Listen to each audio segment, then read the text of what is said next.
मनपूर्वक स्वागत करते। नुकताच दीपावली महोत्सव आपण सगळ्यांनी साजरा केला। पावसानं तेव्हाही हजेरी लावली होती आणि आज 1 नोव्हेंबर असूनही परत त्याचा पावसाचा काही मूळ दिसत नाहीये आणि म्हणून आपल्या कार्यक्रमाचं आयोजन इथे आज रैसास सभागृहामध्ये आपण केलेलं आहे। त्यासाठी आशालता रैसास यांचं सहकार्य आपल्याला लाभलं, त्यांना मी मनपूर्वक धन्यवाद देते। आणि सगळ्यात महत्त्वाचं म्हणजे या बदलाची आपण सगळ्यांनी दखल घेतली तेव्हा आपल्याही सर्वांचं मनापासून कौतुक आणि धन्यवाद। तर आजचा आपला हा 2025-26 या सत्रातला पहिला कार्यक्रम, पण कट्टा क्रमांक 95।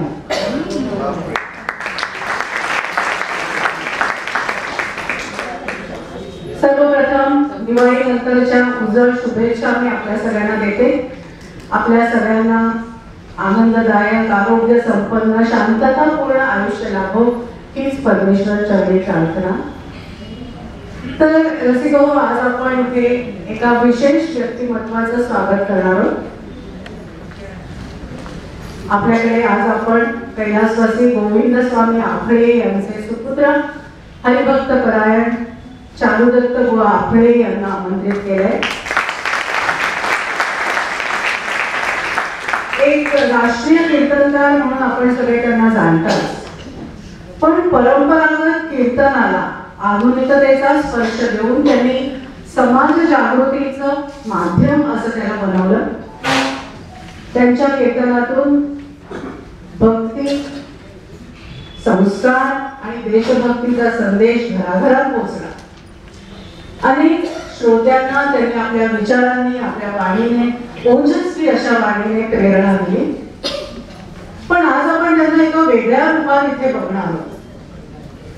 संगीताची उत्तम बैठक असलेला एक रसिक कलाकार, रंगभूमीशी घट्ट नातं जपणारा एक संवेदनशील नाट्यप्रेमी म्हणून आज त्यांचे विचार आपण इथे ऐकणार आहोत। त्यांनी विषय पण इतका छान सांगितलाय। ते म्हणाले, आजचा विषय असेल चारुदत्तचा नाट्य प्रवास। हा नाट्य प्रवास म्हणजे खरोखर मला वाटतं अध्यात्म आणि संस्कृती याचा संगम घडवणारा एक अतिशय प्रेरणादायी प्रवास असणार आहे। संगीत, प्रबोधन आणि मनोरंजन या तिघांचाही उत्तम मिलाफ आज आपण इथे अनुभवणार आहोत। आणि म्हणूनच नुसतं मनोरंजन नव्हे तर मन आणि विचार समृद्ध करणारा असा आपला हा आजचा कार्यक्रम असणार आहे। तेव्हा आता आपण लगेचच कार्यक्रमाला सुरुवात करूया। मी आमच्या संचालिका रत्नप्रभा महाजन यांना विनंती करते, पुष्पवर्णी घेऊन त्यांनी बुवांचं स्वागत करावं।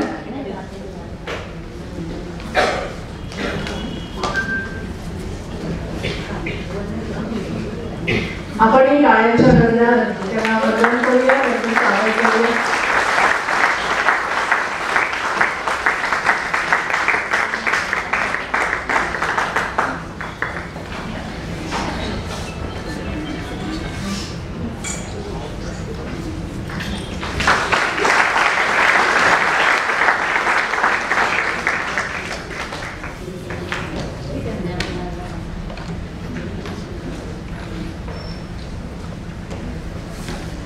लगेचच आपण आपल्या सुंदर सांस्कृतिक प्रवासाच्या कार्यक्रमाला सुरुवात करूया। आपल्याला विनंती करते की आपण कार्यक्रमाला सुरुवात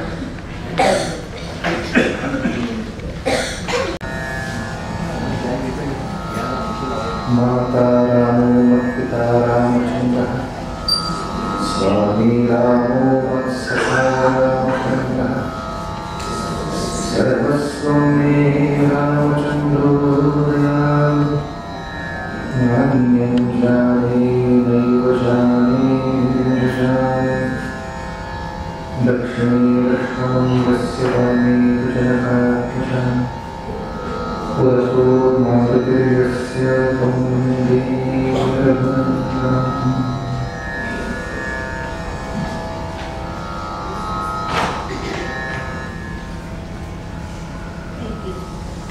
आजच्या दिवशी खरं तर मी कोणताही कार्यक्रम घेत नाही। याचं कारण दिनांक आणि ही गोविंद स्वामी आठवड्यांचं पुण्यस्मरण। यावर्षी हे 38वं पुण्यस्मरण त्याचं. पण जेव्हा मला या सांस्कृतिक सगळ्या गोष्टींबद्दलची माहिती मिळाली, 18 वर्ष एक ज्ञानसत्र सुरू आहे आणि अशा ठिकाणी माझी व्यस्तता आणि त्यांचा विक्रम शनिवार याचा योग जुळवता या वर्षीच्या मुहूर्ताचा नारळ फोडायचं भाग्य हे मला त्यामुळे मिळत आहे. म्हणून मी आजच्या दिवशीचा कार्यक्रम जो सांस्कृतिक कार्यक्रम करायचा होता तो का केला, बाकी सगळे धार्मिक संस्काराचा विषय आज सगळ्यांनी पूर्ण केला आणि या ठिकाणी निघालो. आणि मला याचा वेगळा आनंद आहे की इथे सुद्धा तुमच्याशी बोलताना बाबांचं पुण्यस्मरण सुरू आहे. तसा कार्यक्रम फारसा बदलत नाहीच आहे, कारण या सगळ्या मागे एकूणच माझ्या नाट्य प्रवासामागे त्यांची प्रेरणा, त्यांचं प्रोत्साहन आणि नंतर त्यांचं मार्गदर्शन या सगळ्या गोष्टी घेणारच आहे. अर्थात गुरु स्वामी आपल्याला प्रत्यक्ष ऐकलेली अनेक माणसं या ठिकाणी आहेत. तेव्हा अरे तू काय सांगतोस, तुझ्या बापाला सुद्धा मी ऐकला, असं कौतुकाने सांगू शकणारी अनेक ज्येष्ठ मंडळी या ठिकाणी. आणि 18 वर्षाचं ज्ञानसत्र हा तर वेगळा विषय झाला, पण स्थान महात्म्य सुद्धा आहे. पण पार्ले या एका गावाने आम्हाला काय दिलं नाही, तर अनेक वेळेला संगीत नाटकासाठी किंवा नाट्य संगीतासाठी मार्गदर्शन घ्यायला तिथेच असणाऱ्या पंडित रामदास कामतांच्याकडे, कधी आशाताई खडेलकर, माधव खडेलकर यांच्याकडे, त्यांच्या मार्गदर्शनाखाली सुद्धा खूप अभ्यास इथे बसून करता आला. त्यामुळे त्या कलेच्या प्रवासामध्ये ही एक कलावंतांची पंढरी आहे. आणि तेव्हा कलावंतांच्या पंढरीमध्ये आपल्या कलेबद्दलच थोडंसं काहीतरी सांगण्याचा योग मला या ठिकाणी मिळाला. म्हणून प्रथमतःच आपल्या सगळ्यांचे आभार मानतो. तर सगळं झाल्यावर काही कोणी आभार ऐकायला बसत नाही. कुठे कीर्तनकाराचा उगाच मारुतीसारखं शेपूट लांबायला नको. 7.5 लाख थांबायचं हे नक्की. आता कीर्तनकार असताना सुद्धा हे जमेल का, तर जमेल. याचं कारण कीर्तनकार जरी असले तरी आकाशवाणी मान्यता प्राप्त आम्ही कलावंत आहोत. आणि आकाशवाणीनं जर कुठल्या 2 मोठी वरदानं आम्हाला दिली तर ही 2 वरदानं हे वेळेत कार्यक्रम संपवता येणं हे आकाशवाणीचं वरदान, आणि समोर कोणीही नसताना कार्यक्रम करता येणं हे दुसरं वरदान. अक्षरशः त्या भिंतींकडे बघून कीर्तन करावं लागतं.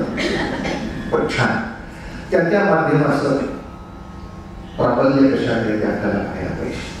असो, या सगळ्याबद्दल न बोलता माझ्या प्रवासाआधी थोडा माझ्या वडिलांचाही प्रवास सांगतो. एकूण आपले आमच्या घराण्याचं मूळ गाव क्षेत्र माहुली सातारा, सज्जनगडचा पायथा. संपूर्ण घरालाच समर्थांच्या काळापासून कीर्तनासाठी वतन. इंग्रजाच्या काळात वतन गेली, व्रत शिल्लक आहे. त्यापैकी जवळजवळ 400 वर्ष कीर्तनाचं व्रत या घरामध्ये अखंड सुरू आहे. म्हणजे छत्रपती संभाजी महाराजांच्या धर्मपत्नी येसूबाई यांनी जेव्हा त्या समर्थांच्या समाधी मंदिराचा फार सुंदर उभारणी केली, त्यामध्ये जे अनेक मानकरी होते त्या कागदपत्रामध्ये अकडेबुवा माहुलीकर यांनी कीर्तन सेवा त्याच्या पुढे न्यायची. अशा वेळेचा 400 वर्षापूर्वीचा सुद्धा समर्थांचा आशीर्वाद आम्हाला दिसतो. अर्थात आमच्या काळात आम्ही आजोबा कोणी पाहिले नाहीत. पाहिले ते बाबास. वडील 10वी पर्यंत कसं कसं साताऱ्याला शिकले तेव्हा शिक्षणाची फारशी चांगली सोय नाही. तिथून उठून जे पुण्याला पुढच्या शिक्षणासाठी आले म्हणायचं फक्त साताऱ्याला आमचं माऊलीला गाव आहे, घर आहे, पण जाणं वर्षात एकदाच. बाकी सगळ्या आमचं शिक्षण वाढणं सगळं झालं ते पुण्यातच. आणि पुण्यापेक्षा सुद्धा जास्तीत जास्त शिकायला खावे लागतात अशा सदाशिव पेठेमध्ये. पण का कोणास ठाऊक अखिल वैश्विक स्तरावर सदाशिव पेठेचा भयंकर द्वेष आहे. त्याची कारण काही असतील आणि असते सोडून तो असा विषय नाही.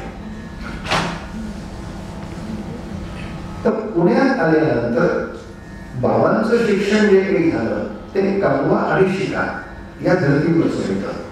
ते घरातून निघून राहिले. तेव्हा मग कमाईसाठी काय काय करता येईल, मग जी पडेल ती कामं करायची. त्या काळात गंधर्व नाटक कंपनीचे शो चालायचे.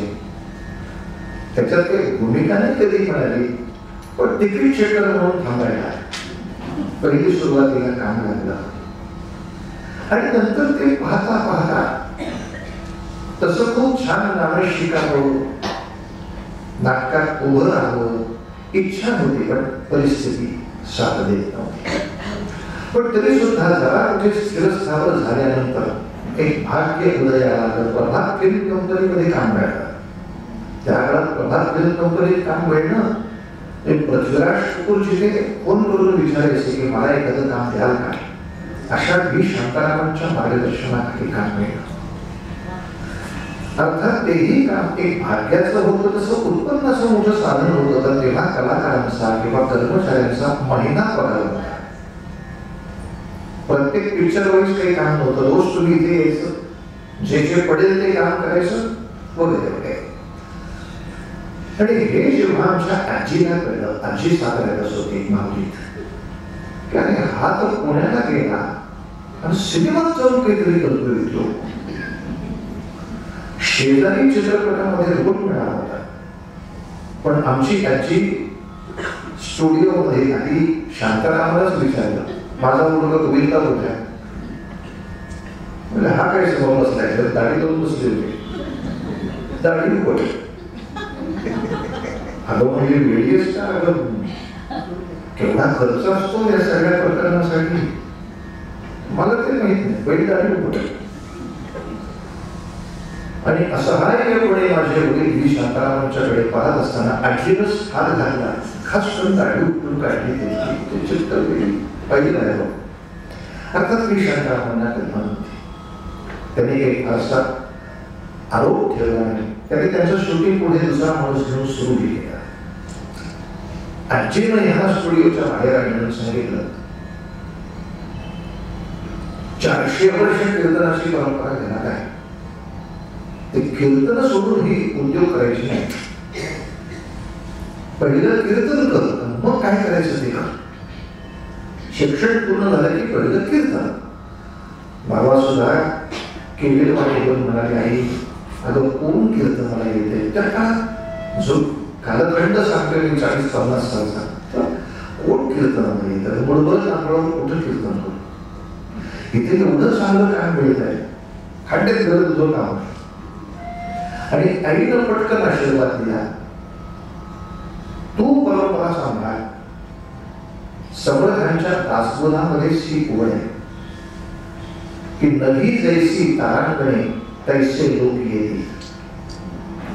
अंधार पडायला लागला की जशा हजारो तारका आकाशात आपोआप दिसू लागतात, तसं तू फक्त चिपळी घेऊन उभा राहा. तू जिथे उभा राहत असशील तिथे तारांगण फुटल्यासारखी माणसं तुला बघायला मिळतील. बाबांना आशीर्वाद लाभला. आणि ज्याने त्याने गोविंद स्वामींचं कीर्तन ऐकलं असेल तरी तो प्रत्यक्ष अनुभवला असेल की 10 ते 15 हजार गर्दीशिवाय कीर्तन नाही. अख्खं गाव तिथे लुटायचं. आजीचं म्हणणं इतकंच होतं, कीर्तनकार आपले नाटकात काम करतात हे मला सांगितलं, पण नाटक्या आपले अधूनमधून कीर्तन करतात हे उलट मला सांगणार ना. एकच त्याचं म्हणणं होतं की तू आधी कीर्तनामध्ये एक प्रतियश कीर्तनकार हो, मग तसं संगीत नाटक काय, कीर्तनाचं स्थापत्य आहे. पूर्वीच्या काळी आख्यानं, सोंगी, भारुड ही सगळी कीर्तनाबरोबर चालत असत, त्यात अनेक कलाकार होते. आणि मग कीर्तनकार म्हणून थोडासा आपला जण बसेपर्यंत बाबा थांबले आणि मग पुन्हा सुद्धा त्यांनी काही नाटकात कामं केली. अर्थात तो जम नसेपर्यंत त्यांच्या कीर्तनाची संख्या एवढी वाढली होती, कधी नाटक करणार आणि कधी काय. पण तरी त्याही नंतर त्यांनी 11 चित्रपटात काम केले, प्रभात फिल्म कंपनीकडे, राष्ट्रवादीकडे काम केले. त्या काळात सिनेमामध्ये काम करणं याचं जे वलय असतं त्याचा उपयोग त्यांनी कीर्तनासाठी करून घेतला, तो छान झाला. पण बाबांना जो संगीत रंगभूमीवरती गायकाचा रोल पाहिजे होता तो काही सापडला नाही. त्यांना इतर रोल मिळायचे, कारण गाणं इतकं तयार केलेलं नव्हतं. परिस्थिती काय कीर्तनाला थोडस 19-20 गाणं धरून द्यायचं. मग ते कुठेतरी अपूर्ण राहिलेलं स्वप्न ते माझ्या हळूहळू पाहू लागले. आणि मग जेव्हा केव्हा पुण्यात असतील तेव्हा ते आग्रहाने संगीत नाटकाला घेऊन जायचे, आम्हाला पहिल्या रांगेत बसवायचे आणि ते शेवटच्या रांगेत बसायचे. तर त्यांची उंची एवढी होती, सगळ्यांना आठवत असेल त्याचं पहिल्या रांगेत बसते, मागची अख्खी रांग रिकामी करायला लागायची, कोणाला दिसतच नाही काय चाललंय समोर. भव्य आकृती होती, कुस्तीगीर पण होते, त्यामुळे त्या पद्धतीनं करवलेल्या शेवटी ते आम्हाला पहिल्या रांगेत बसवायचे, बघून ठेवले. ते पाहता पाहता पाहता त्याचा व्यासंग झाला, ते अवधूत आलं. मग आमच्या बापांनीच त्या ऑर्गन वादकांना एक विनंती केली. तेव्हा भरतनाट्य संशोधन मंदिर सदाशिव पेठेमध्ये नवनवीन संगीताचे प्रयोग करण्यामध्ये प्रसिद्ध होतं आणि अनेक मोठ्या प्रतियश नाटककारांची सुद्धा नाटकं भरतनाट्य मंदिरामध्ये होत असत. आणि याच्या साथीला फारसं हे नाव कोणाला माहीत नाही, पण ऑर्गनची साथ विष्णुपंत वष्ट या माणसाची असेल. विष्णुपंत वष्ट या माणसाबद्दलच माहितीच सांगायची झाली तर कट्यार काळजात घुसली या नाटकाचे दादरच्या म्हणजे प्रभाकर पणशीकरांच्या नाट्यसंपदेनं जेवढे साक्षी प्रयोग केले त्या साक्षीही प्रयोगाचे ऑर्गनवादक फक्त एकच होते, विष्णुपंत वष्ट. म्हणजे अनेक गावात तारखा घेण्यापूर्वी पणशीकरांचा निरोप वसंतराव देशपांडेला जायचा आणि वसंतरावांचा निरोप घेऊन माणूस भरतनाट्य मंदिरात जायचा. वष्ट्या असेल तर प्रयोग करायचा. इतकं त्यांचं ते प्रेम त्या ठिकाणी जुळलं होतं. कारण त्या काळात छोटा गंधर्वांची नाटकं जोरात चालू होती, श्रीनाथ कंपनीची चालू होती, त्या सगळीकडेच ते वाजवायचे. वष्ट्याची तारीख बघा. किंवा शाकुंतल मानव हा जो टीव्हीवरचा कार्यक्रम आहे, सुरेश खरे यांनी मुलाखत घेतली आहे, त्या कार्यक्रमाचे ऑर्गन वाजवत आहेत ते विष्णुपंत वष्ट आहेत. आणि त्यांचा सुद्धा अभ्यास इतका की त्या कार्यक्रमात सुद्धा तुम्हाला आठवेल एक दिंडी वसंतरावांना आठवली नाही तर त्यांनी तिथून त्यांना विचारलंय गाडी चालू असताना, वाष्ट्या कुठली तरी दिंडी दिली आणि त्यांनी तिथून सांगितली हा तीच वादळ सुरू कर. इतका एकमेकांच्याशी अत्यंत प्रेमाचा खूप संबंध. तेव्हा भरतनाट्य मंदिराने सुद्धा हौसेसाठी कट्यार काळजात घुसली नाटक बसवलं होतं. ते सगळे हौशी कलाकार काम करत आणि व्यावसायिक रंगभूमीवरती वसंतराव भार्गवराव माचरेकर, प्रसाद सावकार वगैरे आपण जाणता मोठं नाटक चालू होतं. म्हणजे हे नाटक माझ्या आठवणीप्रमाणे 6.5 तास चालायचं. 2.5 तासांनी पहिला अंक संपायचा. मग ज्या कालखंडात आपलं अख्खं नाटक संपलेलं असतं अलीकडच्या काळात तेव्हा पहिला अंक संपायचा आणि ते वैभव मी स्वतः त्याच्यातले 100 प्रयोग केल्यामुळे ते अनुभवलं. भरतनाट्य मंदिराच्या वेगळ्या काळाचा गोष्टी नाटकासाठी एक फ्लॅशबॅकचा सीन असतो त्या छोट्या मुलाचा. तेवढा जरी आमच्या कार्याकडनं बसून घ्यावं असं आमच्या वडिलांनी विष्णुपंत वैष्णवांना गड घातली. वैष्णवांनी माझ्याकडनं रोज बसून घेतला. काय 7वी 8वी शाळेत जात होतो. लहानपणी आम्हाला चांदोबा म्हणायचे. चांदोबा तुझ्या बापाने सांगितलं बैस. मग त्याने तो रोज घट्ट बसून घेतला. अगदी संवादात सगळं. आणि माझा भाग योग असा मी हा सगळा रोल बसवला होता भरतनाट्य मंदिराच्या 80 स्टेजवर जाण्यासाठी. पण भाग्य योग असा की नाट्य संपदेचा प्रयोग पुण्यात सुरू झाला. प्रभाकर शिकवत होते. अर्थात ते नाटकात काम करत नसत. पुण्यातल्या एखाद्या शोला उपस्थिती म्हणून येत. बाकी सगळं नवमंडळच उभं होतं. भार्गवराव मास्टर करायचं, वसंतराव स्वतः काम करतायत, काही जायचं. नाटक सुरू झाल्याबरोबर लक्षात आलं आपला छोटा मुलगा आलाच नाही. अजून खरंच काय ते प्रवेश नाटक सुरू होऊन गेले तिकडे. त्याला काय निरोप पोहोचणार पूर्वी मोबाईल नाही, काहीच नाही. काय 2-3 रेखा करून बघितल्या त्याच्यापर्यंत पोहोचत नाही. सगळ्यांना घाम फुटलेला माणूस बसस्टँड बसलेला. गोष्ट अशा पंचायत आहे. छोटा सदाशिव आलेला नाही. आणि आमच्या नाटकासाठी त्या कार्यक्रम तयार केला. आखड्याचा पोरगा तो कुठे गेला बघ घेऊन ये. चित्तरंजन गोळकर रिक्षा घेऊन शाळेत. तर चित्तरंजन वेगळ्या नाटकात नाट्य संपदेच्या परिवारातले होते. माझ्या मुलाला भेटले. चांदोबा कुठे आहे? पुढे शाळेत गेला. रिक्षा शाळेत. वर्गात मला उचलून गेला त्यांनी. तू सर पहिले विचारू नको. 1-1 मिनिट महत्वाचे नाटक चालू आहे तिथे. स्टेजवर गेल्यावर कळलं मला तो रोल करायचा आहे. मला ते काय कपडे चढवायला लागले. एवढ्याच वडिलांना निरोप गेला. ताबडतोब पात्र मला या त्यांच्या पोटात. कशासाठी या सांगितलंच मी. मला वर्गात घेऊन गेले. काय अपघात झाला असत्या.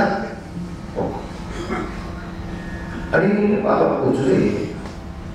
तोपर्यंत माझा मेकअप ड्रायव्हरी सगळं होऊन भार्गवराव माचरेकरांनी एकदा माझ्याकडे फक्त संगीता बोलून घेतली. बडबड केली. तुझ्या सगळे कलावा बनता येत ना तुला संपलं.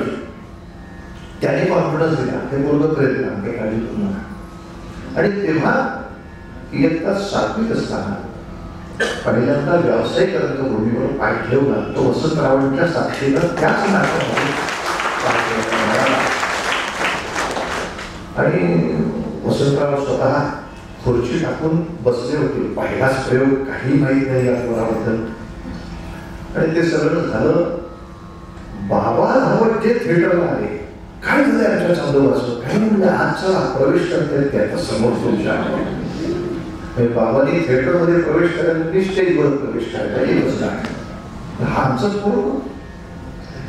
आणि नाटक सुरळीतपणे संपन्न झाला. जेव्हा आतमध्ये आले अरे या आठवड्याचा पोरगा. वसंतराव इतके खुश झाले. तुझ्या बापांनी माझ्या घटनात मंगलाष्टकी म्हटली होती. तितके त्यांचीही जुनी ओळख त्या काळात.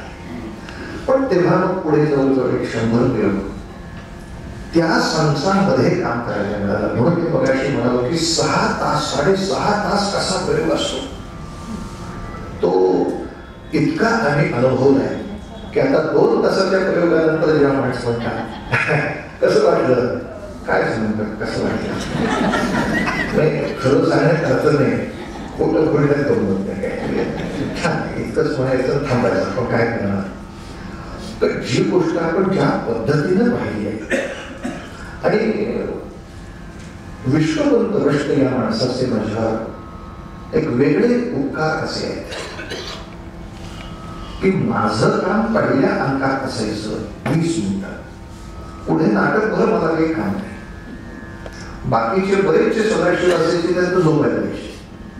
वैष्णवने मला कधी झोपू दिलं नाही. ते खुर्ची टाकून शेजारी बसवायचे. अख्खं नाटक पहा. मला काही कळत नाही म्हणूनच तो कळायला लागेल. तेव्हा आज प्रकार कळतात. दुसरी नाटकामध्ये मी जेव्हा खासाहेबांची भूमिका करतो तेव्हा माणसाची म्हणतात तुमच्या बऱ्याचशा चालण्या बोलण्यामध्ये वसंतरावांची छाप दिसते. तुम्ही काही शिकलात का काय? तर त्यांच्याकडे शिकायला काही मिळालं नाही. पण 100 प्रयोग या वैष्ट नावाच्या माणसाने ही जी तपश्चर्या करून घेतली माझ्याकडून, त्यांच्या शेजारच्या खुर्चीवर बसून राहायची. इथं बसून सगळं नाटक पाहतो. त्यामुळे मला परत नाटक करताना पुस्तकही ओढावं लागलं नाही. पण सगळ्याच पात्रांचं सगळंच पाठ असायचं. इतका 100 वेळा मी ते पाहिलंय. त्यांचं चालणं बोलणं रगत सगळ्या गोष्टी. म्हणजे वैष्टांचं ते इतकं छोटं लक्ष असेल. मी छोटा मुलगा, माझ्या गळ्यामध्ये एक गंडा आणि ती पेटी मुलगी असेल चांदीची आणि मोठ्या सदाशिवचं काम करायचे घाणेरकर. तेव्हा ते घाणेरकरांचे पण गळ्यात गंडा, मोठी पेटी. गोष्ट म्हणजे त्या ड्रेकरीवाल्याला अरे गधळे काय, अरे वयाबरोबर पेटीचा पण आकार वाढतो का? कशी पेटी समजत नाही. लहान पोरांवर तीच पेटी हळूहळू मोठी होऊन गेली आहे. छोट्या गोष्टी सुद्धा अभ्यास करून माझ्याकडून ते काम करून घेणं आणि बऱ्याच वेळेला गमती जमती करायची. म्हणजे वसंतरावांचं असं गाणं आलं होतं, तेजोवती देवभोग बोलणं. आणि पद्धत अशी असते की वाक्य संपल्या संपल्या सूर द्यायचा. गोष्ट अशी हाताची वेळ होत असते. गंमत म्हणले आता काय गंमत दाखवताय. वसंतरावांचं वाक्य झालं. आज आम्ही वेगळ्याच वाटेने गेलो होतो फिरायला. संस्कृत पाठशाळेच्या बाजूला छोटी छोटी लहान मुलं अशी मस्त सूर्य प्रार्थना म्हणत होती. सगळा अशी धारदत रात पण असा काही गूढ गंभीर वाटत होता. शब्द पण वजनदार होते बेटी. आता सूर्य यायला पाहिजे. वर्ष हाताची घडी होती. वसंतरावांनी वाटही पाहिली नाही. शब्द पण वजनदार होते बेटी.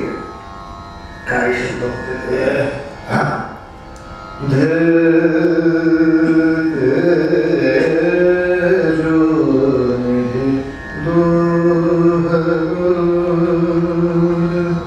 अख्खी पहिली ओळ झाली. ऑर्गनचे सूर चालू नाही.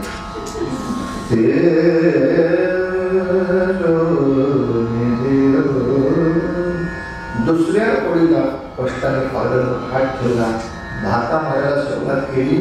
3 पॉइंट त्या सुरात बोलायला होते स्टेजवरती. ते म्हणजे याला सूर कानात असणं असं म्हणतात. आमच्याकडे काही गधळे हा आधी जीवनही वेगळा सुरात घाला.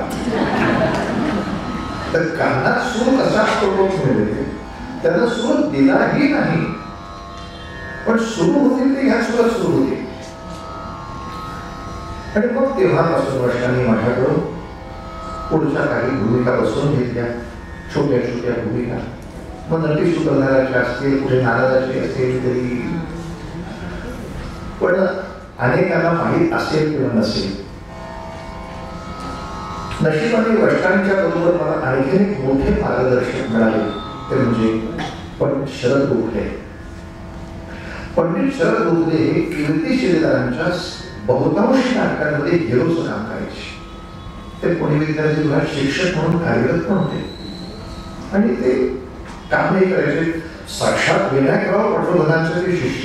म्हणजे वैद्य काय की मूल स्रोतातून चालना मिळाली असे पंडित शरद गोखले. जेव्हा शालेय वयातच त्यांच्याशी परिचय झाला, पुणे विद्यार्थी विभागातच होतो. तूच शाळेत हो भरतमध्ये छोट्या छोट्या कामं करतोस. हो म्हणले 20 बार शिलेदारांकडे तर शिले का पण चालेल म्हणून जयराम शिलेदार, जयमाला शिलेदार त्यांच्याकडे गेलो. मला नाटकात काम करायचं आहे. जयराम शिवदार इतकंच म्हणाले, असं आहे आता तरी स्टेजवर जे जे लोक काम करत आहेत ते सगळे ठरलेले आहेत. प्रश्न येतो ऑर्गन वादकाचा. पण आमचे ऑर्गन वादक संजय देशपांडे ते बँकेत नोकरी आहे, त्याने डोक्या रजा मिळत नाहीत. तर तू आता वडिलांच्या बरोबर कीर्तन तुला हाताने वाजवून तुला ऑर्गन येतो वाजवता. हो, ऑर्गनची साथ कशी का खट्टू झालं. घरी बाबांना पण सांगितलं काम ऑर्गन वापर सांगतो. तसंच पंडित शरद उघड्याला पण सांगितलं, सर तुम्ही मला एवढं गाणं शिकवता, मला त्याने ऑर्गन वापर सांगता. दोघांचंही म्हणणं एकच पडलं, शहाणा असशील तर हो म्हण. का काय धडेला तू जर नारदाचं काम घेतलंस तर फक्त नारदाची गाणी तुझी बसवली जाते. पण तू ऑर्गनला बसला असतो, नाटकातल्या सगळ्यांची सगळी गाणी तुला शिकता येतील. तुला त्यातला लाभच कळत नाहीये वेळेला. आणि कॉलेजमध्ये आम्हाला काय येऊ अक्कल. पण दोघांनी ते सांगितलं आणि त्यामुळे शिलेदारांची जवळजवळ 9 संगीत नाटक. परत त्या काळामध्ये कॉलेज सकाळचं 3 तास संपलं की एवढेच मार्क मिळायला पाहिजे असा आई वडिलांचा कधी त्रास नव्हता. आणि त्यामुळं हा क्लास लाव, तो क्लास लाव, तो क्लास लाव, तो क्लास लाव, एवढे मार्क का नाही पडले.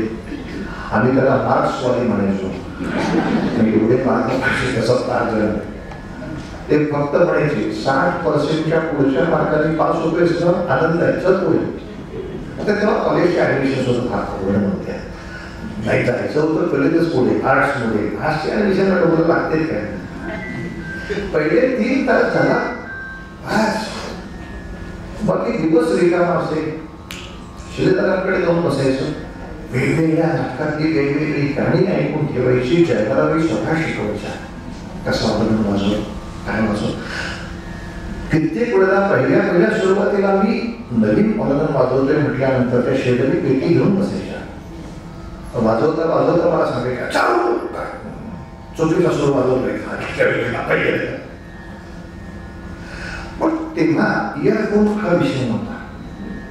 आणि अगदी प्रामाणिकपणे सांगतो, नाट्यसंगीत गाताना किंवा संगीत नाटकाच्या वेळेला ज्या खड्ड्यात तो ऑर्गन बसतो तिथे तुम्हाला ऐकू येतं त्याच्या पुणे 10 पट खाली मंद ऐकू येत असतं.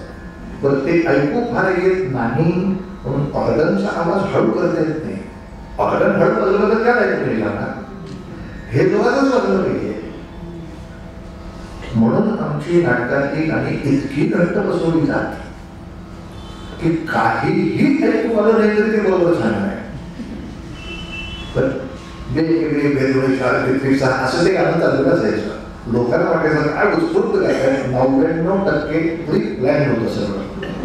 आणि तसं असलं तरच पण येते. एखादा टक्का उत्स्फूर्त केला वा.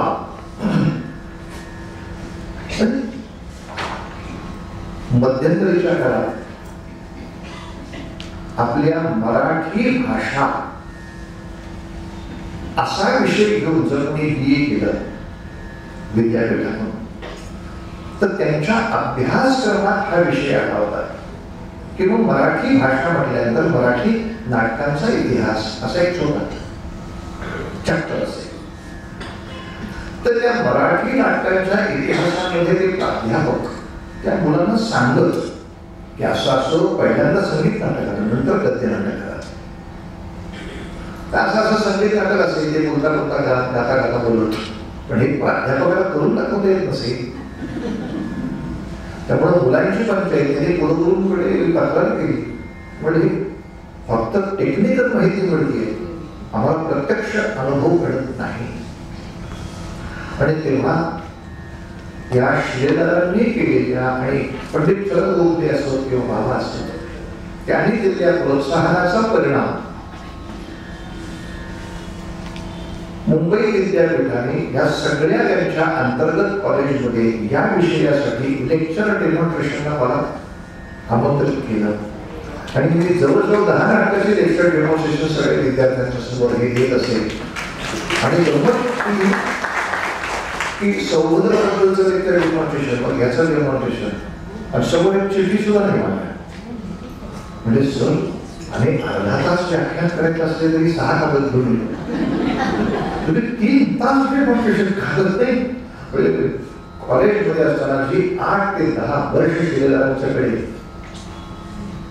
ती श्रवण भक्ती जी झाली, साथ झाली, त्यानं ती नाटकं अतज्ञ, म्हणजे ह्यातलं कुठलंही पात्र काढलं तरी मी करू शकतो, फक्त स्त्री पात्र माझं बनवणार नाही म्हणून ती करत नाही, पण कुठलंही पात्र मी करू शकतो.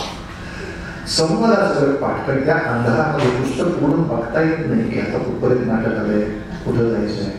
आणि पूर्वीच्या संगीत नाटकात आणखीन एक प्रकार होता, ते म्हणजे पार्श्वसंगीत सुद्धा काही वाजवायचं असायचं. फक्त गाणंच वाजवायचं असेल नाही, कीर्तनासारखंच करुण रस चालला असेल तर करुण रस प्रधान अशी थोडी स्वराव तुम्ही मागे दिली पाहिजे. त्यामुळे एक माझ्या जीवनातला मोठा पडाव होता ऑर्गन वादनाचा मला अनुभव. त्याही पेक्षा वेळ सांगतो, श्रीधरांच्याच एका नाट्य महोत्सवात नेहमी रवींद्र कुलकर्णी नावाचे एक कलाकार मानमध्ये काम करायचे. त्यांची माझी गाणी सगळी बसली होती, आम्ही प्रयोग करत होतो. पण विशेष महोत्सव होता म्हणून रामदास कामत त्याच्यामध्ये धैर्यधर करा. तर कामतांचा मला म्हणजे आधी शिलेदारांना त्यांनी विचारलं ऑर्गन कोण वाजवणार आहे. थोडे नवीन पोरग आहे, कॉलेजात आहे आता, आकडे म्हणून आहे बा कुठे असतो तो अमुक ठिकाणी.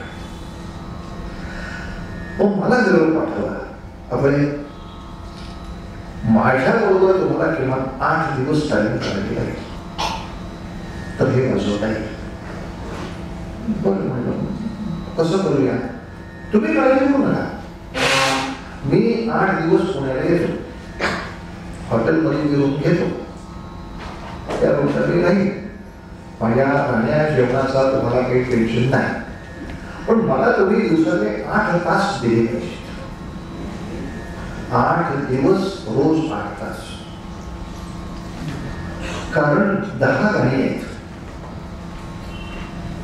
आणि 10 गाणी मी प्रत्येक गाणं किमान 14-15 मिनिटं गाणार आहे. तर ह्या प्रत्येक मिनिटाचा हिशोब त्यांच्याकडे असेल, म्हणजे ते जेव्हा सुरू होईल तेव्हा तुम्ही सांगू शकता हे केव्हा सांगणार आहे. इतकं ते रामरक्षा बसवले असेल तो पाठ असेल, पण ते मला पाठ असून उपयोग नाही, आपले तुम्हाला पाठ असलं पाहिजे. तर तुम्ही जिथे बसता ते तुम्हाला काही ऐकून नाही गाणं. त्यामुळे एक एक गाणं, त्यातली एक एक जागा त्यांनी जी जी काही 100 वेळा हातातून घुटून घेतली. म्हणून एक पाहिल्याचे माझ्यावरती या नाट्य प्रवासाचे प्रचंड उपकार आहे, त्यातला हा एक सांगण्यासारखा उपकार आहे की नंतर रामदास कामतांना काय आवश्यकता पडली एवढी प्रॅक्टिस करायची. तेव्हा कामात चॉकलेट हिरो म्हणून सगळ्यात मोठा वाटकेक होता. समजा मी बिघडलं असतं गाणं तर ते सांगू शकत होते, कोणतरी हे कोर्सवला कार्यक्रम बसवले तर कसे काही करता असं. पण तरी नाटकावर इतकं कोणी का असेना नाटक हसता नाही. त्यामुळे एक एक जागा ते बसवायचे, 8 तास आम्ही तिथं राहायचो. तेव्हा आम्हाला कळायचं की 4 तासाच्या नाटकात हे दमत का नाही. रोजच वेळा 6 तास वाजवायची सवय आहे. त्यामुळे खरी पुरणपोळी आपले इथे आहे, तिथे वेफर्स आहेत. नाटकात फक्त सादर करायचं, खरी मेहनत आहे ती इथे आहे. अनेक नाटकांची गाणी अशी बसून घेतली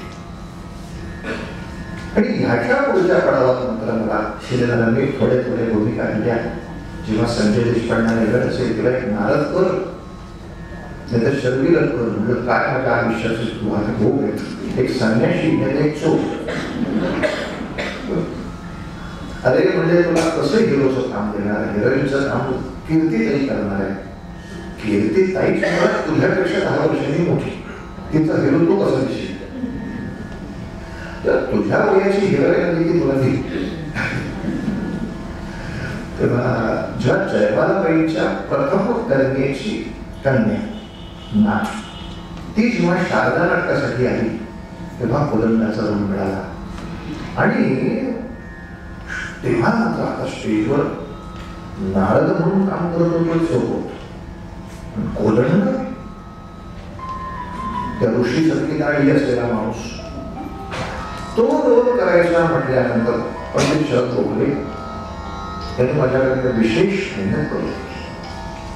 अनेकांना ती लक्षात गेली नाही गेली. स्टेजवर कसं झालं याचा पहिला परिपाठ त्यांनी दिला त्यावेळेला.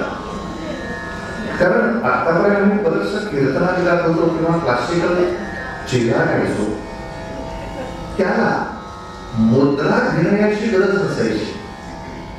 उदाहरण दाखवायचं,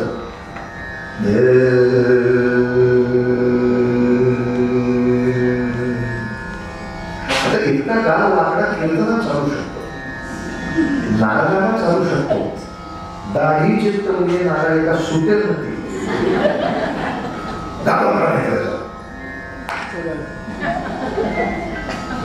काय जे असेल ते स्वच्छ इस्त्री केलेल्या गालांनी गायचे.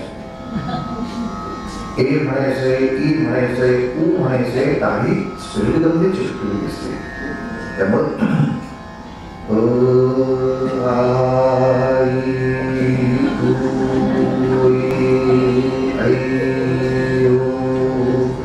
याच्यात काहीही बदल न करता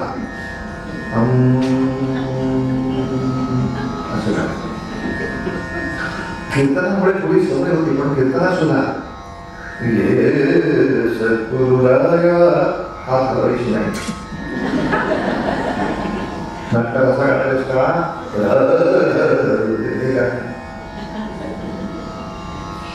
हाताची वेळी आला आता करावी याच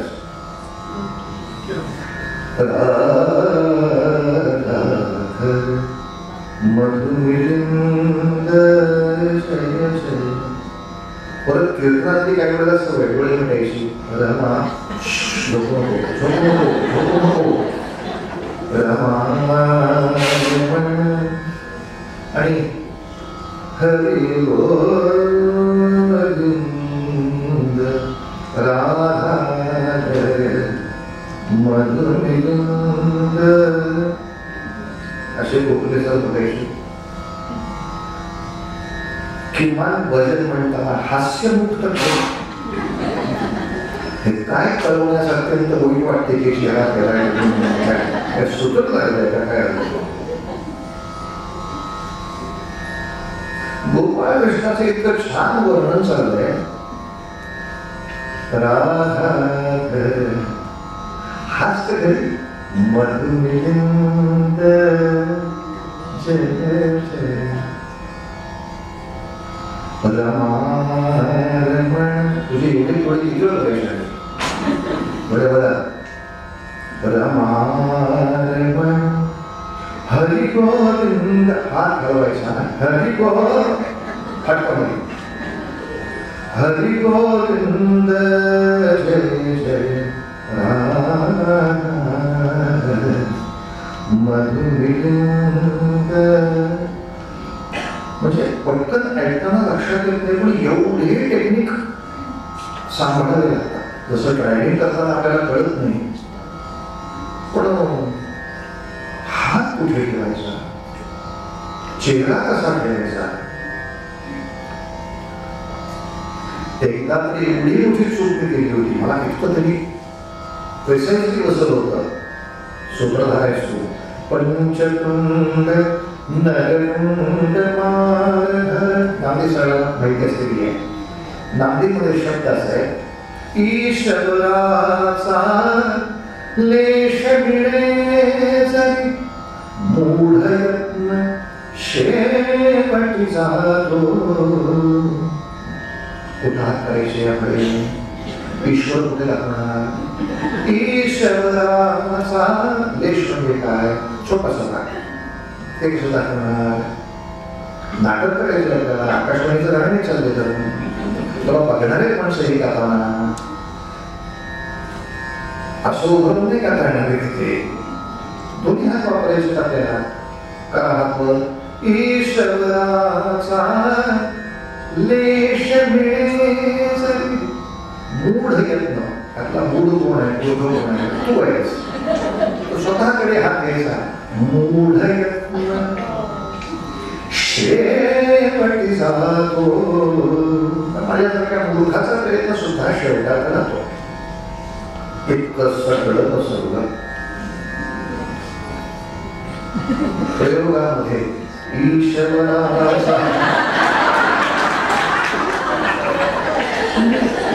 सगळं सगळं ईश्वराचा लेश मिळेल.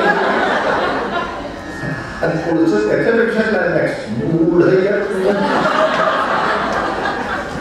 अरे म्हटलं माणसं म्हणतील मूढ म्हणजे त्यांच्याकडे हात करायचा. मूढ तू म्हणजे अनेक गोष्टीसाठी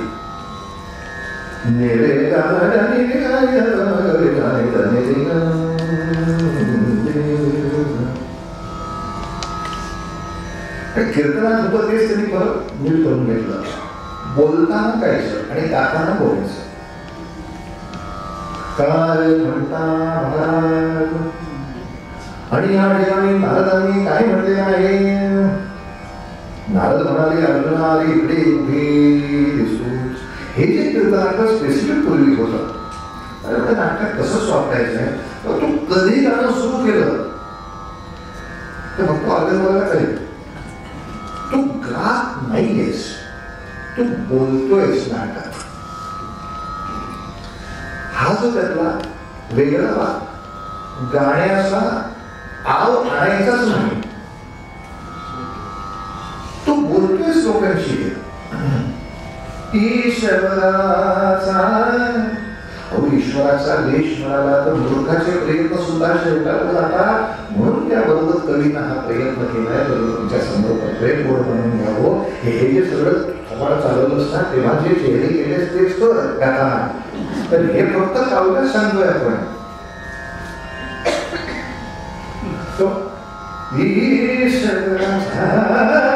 हाड करून नाचपडात बसायची. हात बंद, हात बंद. हात कधी?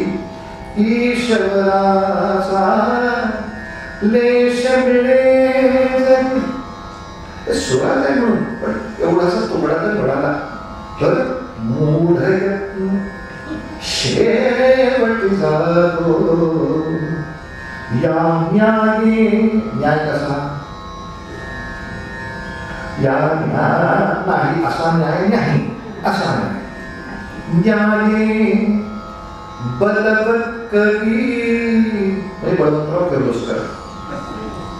आणि आम्ही गाताना या न्याये बलवत कवी निजवा. या न्याय काय वाक काय खरी वाक. वाक म्हणजे वेगळ्या वाक वाणी आणि वाणीचं पुष्प हा शब्द सुद्धा कामात नाही. या न्याये बलवत कवी निजवात पुष्टी. रसिकारचन अर्चन पूजा. रसिकारचन करितो या न्याये. बलवत कवी कुठे तुझे? बलवत कवी निजवात पुष्टी. रसिकारचन करितो. कारण दुर्दैवाने कसं झालं की सगळी संस्कृत दृष्टी पुष्कळशी कमी झाल्यामुळे बऱ्याच लोकांना असं वाटायला लागलं नाट्यसंगीत गायचं म्हणजे काय? हिंदी चिजांच्या ऐवजी नाट्यसंगीताचे शब्द म्हटले की झालं नाट्यगीत. तर गोखलेने सांगितलं तसं होत नाही. त्यातलं नाट्य बाहेर आलंच पाहिजे. तुझा यमन कल्याण राग ऐकायला माणसाला नाही येत. तू त्या गाण्यामध्ये जी भावना दाबायस आहे त्या माणसाने. तेव्हा गायचं आहे, पण ते गायन भावनापूर पाहिजे, नुसतं रागानुकूल चालत नाही. तेव्हा त्या सगळ्या लोकांचे अनंत उपकार त्याच्या मागे आहेत. आणि पुढचा पडाव जर लक्षात घेण्याचा मला दिसला तर जेव्हा आता प्रमुख मोठ्या भूमिकांपर्यंत आलो तेव्हा मला आणखी एक खूप चांगले मार्गदर्शक मिळाले, राजीव परांजपे. ते अनेक माहिती असतील. राजीव परांजपे हे मुळात ऑर्गन वादक. इतक्या लोकांना त्यांनी ऑर्गनची साथ दिली आणि अनेक शास्त्रीय मैफलींना सुद्धा, म्हणजे गान सरस्वती किशोरी अमोणकरांच्या पासून विजय कोकणकर असो किंवा पंडित भीमसेन जोशी असो, त्यांच्या अभंगवाणी ऑर्गनच्या साथीला राजूजी बसायचे. आणि त्यांनी आमच्या नाटकाला ऑर्गन वाजवावा आमचं भाग्य होतं तेव्हा. आणि काही वेळेला विजय कोकणकरांची मैफल असेल तर ते म्हणायचे दुसरं कोणतरी कोण नाचवा लागला, आम्ही तिकडे जातो राग असू नको, तू इथे यायलाच पाहिजेस. मग माझी हौस मागे एवढं दाग झाली. पण विजय कोकणकर या पद्धतीनं गाणं येतात आम्ही काय गाणार थोड्या. आणि काही वेळेला आम्हाला न्यूनगंड वाटायचा, तर तसं नको, तुला तुझ्या कलेचा तू अभ्यास कर, तू यातलं काय करू शकतोस. आणि नाट्यसंगीत ऐकताना कोणीही रेकॉर्ड ऐकायला आलेलं नाही. नाट्यसंगीताचा मुळातच प्रेक्षक असा असतो की जो तुम्ही ह्यापेक्षा काही वेगळं केलं का हेच बघायला जास्त येतो, किंबहुना यायचा असं आपण म्हणून. आजच्या काळात एवढे प्रयोगच होते तेव्हा प्रेक्षकांचा असा संवाद नाही आहे. पण खरंच जेव्हा एक 10 वर्षापूर्वी सुद्धा मला आठवतं की छान प्रयोग संख्या होती, तेव्हा माणसं खरंच येऊन सांगायची रेकॉर्ड मध्ये आहे ते ऐकून झालेलं आहे, नवीन काही गाणं असाल तर बघा, 100 रुपये तिकीट काढून बघा, ते कॅसेट ऐकायला नव्हे. आणि मग मात्र राजीव परांजपेंनी विनंती केली काय करू. पण जेव्हा मी मत्स्यरंगामध्ये काम करत होतो, एका हौशी रंगभूमीच्या स्टेजवर काम करतो, तेव्हा पंडित रामदास कामतांचं मत्स्यरंगा सुरू होतं. कामतांचं मत्स्यरंगाचं गाणं ऐकून झाल्यावर माझं काय येतील लोक, कसं येतील. तेव्हा राजीवजींनी मला एक वेगळी युक्ती दिली, अभ्यास करत त्या गाण्यामध्ये जे नाही ते तुला ते लावू नको, तुझं गाणं तद्दन वाईट आहे, तुझं बरंच छान एक तू ते गायलास तर त्यांनी होईल, त्यांनी कसं गायलं तर तू कसं गायलास, हे त्यांनी गायलंच नाही ते तुला, म्हणजे तुलना होत नाही. आणि त्याने इतक्या वेगवेगळ्या गोष्टी बसवून दिल्या की जेव्हा प्रत्यक्ष रामदासजी आले नाटक करायला, आमची 5 उदाहरण सगळं अर्थात राजीव परांजपेंना काही फारसा फरक पडता नव्हता, कारण ते रामदासजींबरोबर सुद्धा बोलायला असत. आणि राजीवजी अत्यंत उत्तम शिक्षणाबरोबरच अत्यंत फटकळपणामध्ये अत्यंत प्रसिद्ध होते. ते सगळ्यांना मान्य होते.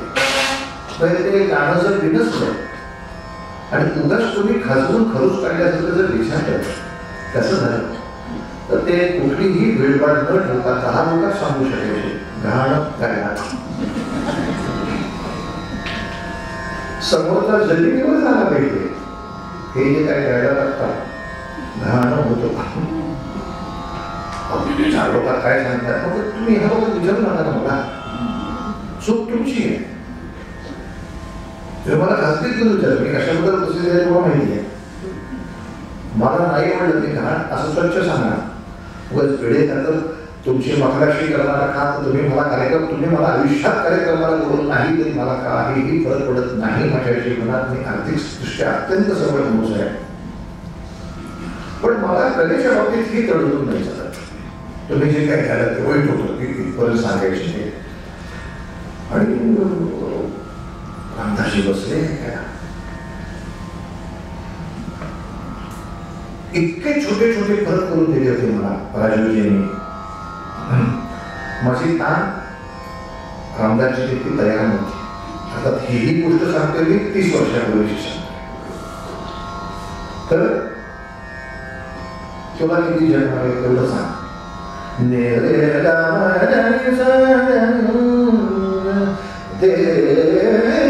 इतकं नाळ आहे का कामाला इतकं आता करू शकताय. तर स्पीड तुझा कमी. देवा देवा आणि काहीच नाही. ते काय रेकॉर्डिंग आहे त्यांचं. घरचे ज्ञान असं रेकॉर्डिंग झाले. ते तत्वमाला एकत्र आले आणि शब्द ज्ञान कुणाला ज्ञान तर कुणा असं रेकॉर्ड आहे. तुझं गाणं लोकांना वेगळं केव्हा दिसेल तो बाजूला काढला. देवा घरचे ज्ञात कुणा.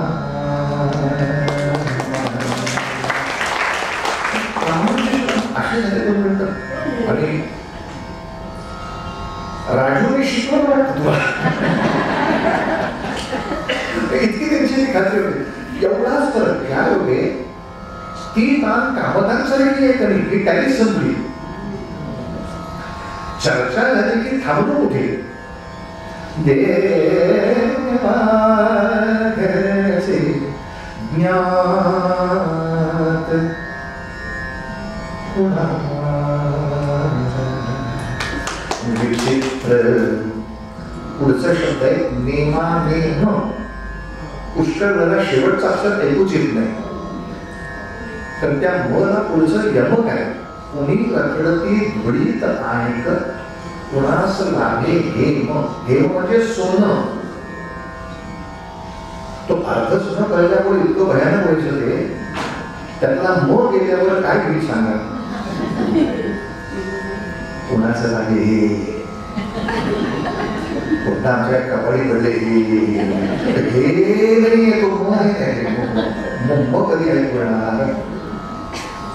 विचित्र नेमा नेम. स्वच्छ त्याला दाखवायला लावायचे ते. कोणी रखडती धुळीत आणिक. ही पण चूक व्हायची. धुळीत म्हणताना वर हात करायचा. इकडं धुळ आहे हात इथेच ठेवा. कोणी रखडती धुळीत आणिक कुणास लाभे हेम. पण सोडून आयुष्यभर असं काहीतरी डोळ्याचं हेम.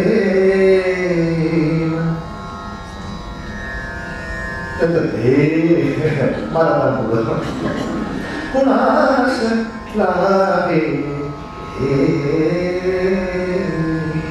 देवा घरचे ज्ञात कुणा. आणि मग मुद्दाम ते प्रयत्नपूर्वक राष्ट्रकल्याणच्या अंगाने का तो जो पंचमध्वनी आहे तो रेकॉर्डमध्ये गायला गेलेला नाही आहे किंवा हेमकल्याणच्या अंगाने का ही दृष्टी राजोशी परांजपेने त्या काळामध्ये दिली.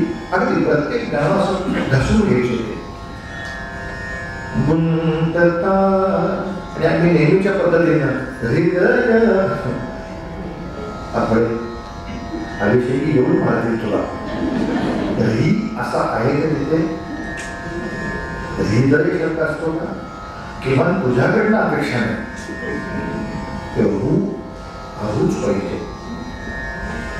किंवा मी निष्कांचन निर्धन साधक, यातला श हा थोड्या पाहिजे आणि निर्धन हा जोडाक्षर पाहिजे. मे निष्कांचन निर्धन निर्धन निर्धन निर्धन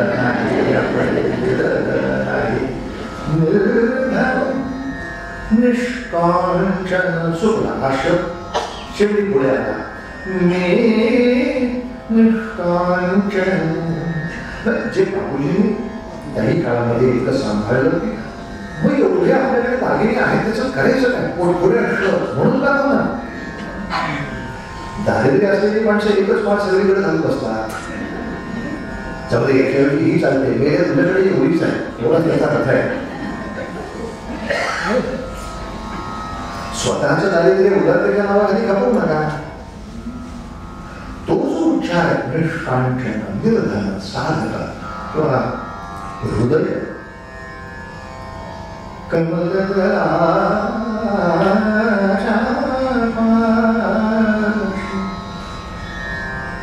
आणि मग मला 1900 सालातल्या वेळेस मग आता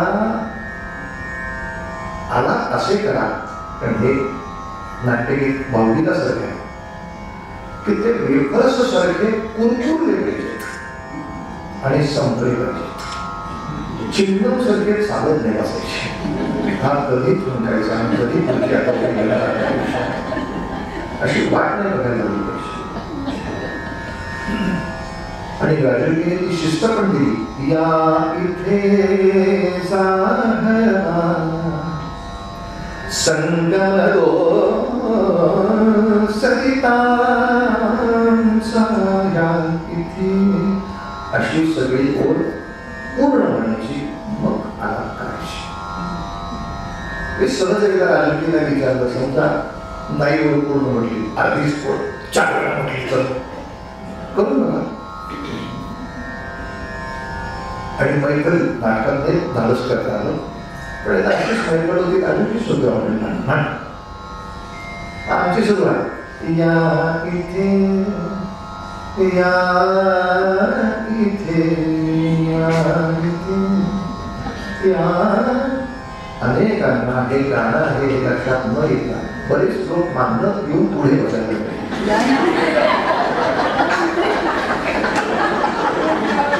हा काय त्रास आहे. हा तुझ्या शिस्त भंगाची त्यांना कळत नाहीये तुझी ओळख पूर्ण करत नाही का. या इथे संग या इथे जागा संगम तो सगळ्यांचा गाणं काय द्यायचं नुसता या इथे या इथे या इथे जाऊ नये बघा. आणि जर गायचं असेल किती जागला जागला जागला जागला जागला इथे इतकं ते पटकन संपवायला पाहिजे. नाहीतर जागला हा जातोय बोलते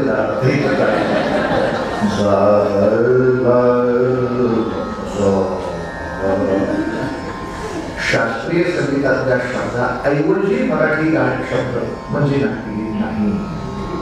पण दुर्दैवाने यातली फारशी जाण आता राहिलेली नसल्यामुळे अशा काहीतरी चमत्कृती लावून जरी कोणी गेलं तरी टाळ्या होत्या. चमत्कृती कौतुकास्पद आहे, यात वाद नाही, पण जाणकाराला वाटलं पाहिजे की इथं गरजेची आहे का. म्हणजे राजूजी सांगायचे घरामध्ये तिखट आहे, मीठ आहे, हिंग आहे, हळद आहे, साखर आहे, पण कॉफी करताना यातलं काय पाहिजे. आहे मुली म्हणून टाका थोडीशी. कॉफी घ्या पिण्यासाठी गरज आहे का त्याची. शब्द आहे अगं प्रिय आपली ताटातूट झाली. दुर्दैवे आपण दुरावलो या अरे जर आयुष्यात आपण परत भेटू नाही शकलो ह्या भावनेत तू आहेस. पण त्यांनी शिकवलं आम्ही ते गायलं मान्य आहे. पण थोडंसं आता दुःख असं वाटतं की इथं दंगा मस्ती करणारे लोक टाळ्या वाजवतात. म्हणजे गायकाच्या चुकीचं वाईट वाटतंच पण रसिकता ही तशी शिल्लक ठेवली नाही लोकांनी. त्याला खरं उलटा प्रतिसाद मिळाला पाहिजे. टाळ्याच टाळ्या गायचं काय ही मस्ती करायची जागा आहे का? तुम्ही का मस्ती केली मला नाही कळायला गोष्ट वाटली. इतकं प्रामाणिक रसिकत्व राहिलं नाही. जाऊ दे नाव मोठं आहे बरोबर आहे असं दुर्दैवे दुर्दैवे कुठलं दुर्दैव आहे आणि कशासाठी दुर्दैव असं दुर्दैव असतं. म्हणजे तो चुकीचं लागतो याचं दुःख आहे. पण क्या बात है क्या तर अशा वेळेला किमान आपल्या चेहऱ्यावरच्या थंडपणाने तरी तो निषेध व्यक्त करता आला पाहिजे की त्याला कळलं पाहिजे अरे लोक हसत केले चुकते बरं का. तर चुकीला तुम्ही प्रोत्साहन देत नाही तर कसे चुकून जाणार आहेत ते. म्हणून पूर्वी आपले शिक्षकही बघा म्हणजे माझ्याकडे पंडित शरद गोखले असो राजूजी असो आम्ही गाता गाता त्यांच्या डोळ्यांकडे सतत बघायचो. ते रागवायचे नाही पण आमचं जर काही चुकलं तर ते पटकन डोळे भेटून घ्यायचे. त्यांनी डोळे भेटले की काढायचा काहीतरी गडबड झाली. अर्थात राजूजी मला नाटकात आणखीन पण एक छान दृष्टी दिली की नाट्यसंगीतामध्ये गाता गाता एखादा राग बदललेला चालू शकतो. पूर्वीच्या काळी मला किती राग बदलता येतात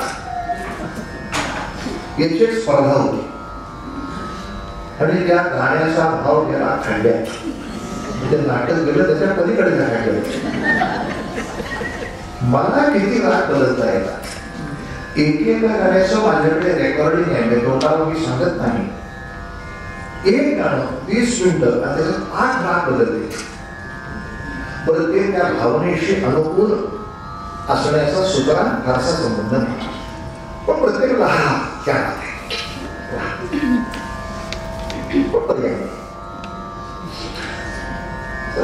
फक्त सांगितलं एखाद दुसरा बदला पण तो त्या गाण्याच्या भावनेशी संबंधित आहे का. नाहीतर या इथे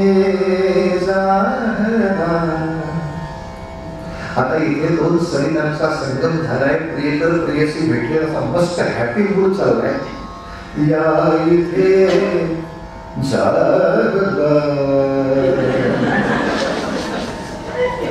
गेलं गाणं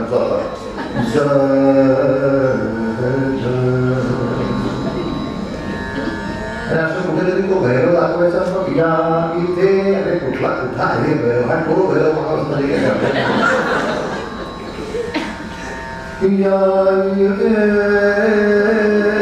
गाता येते गोष्ट नाही. पण तुला किती राग हिंग हळद मीठ फोडणी असेल तेव्हाच घालायची. हे छान आपल्याला लिंबू सरबत चाललेलं आहे. मध पाहिजे असेल तर घाल. पण मला किती गाता येतं हे दाखवण्यासाठी नाट्यगीत नाही. त्या नाटकात या पदाचा भाव मला लोकांपर्यंत किती पोचवता येतो त्यासाठी संगीत वापरायचं आहे. हा माझ्या वाटचालीतला खूप मोठा मला मिळालेला धडा होता. बदलला पाहिजे तुला काय हवं ना मनमोहन ची स्टाईल ना मनमोहन हिंदी संगीतकार त्यांची खूप प्रसिद्ध गाणी आहेत आणि आपल्याला खूप जवळची आहे. तू जहा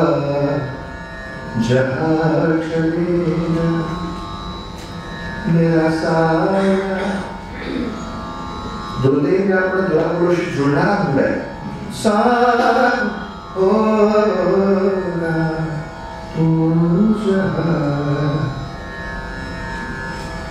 जुळणारा मूड आहे तो. या इथे जाहरा जाहरा जाहरा जाहरा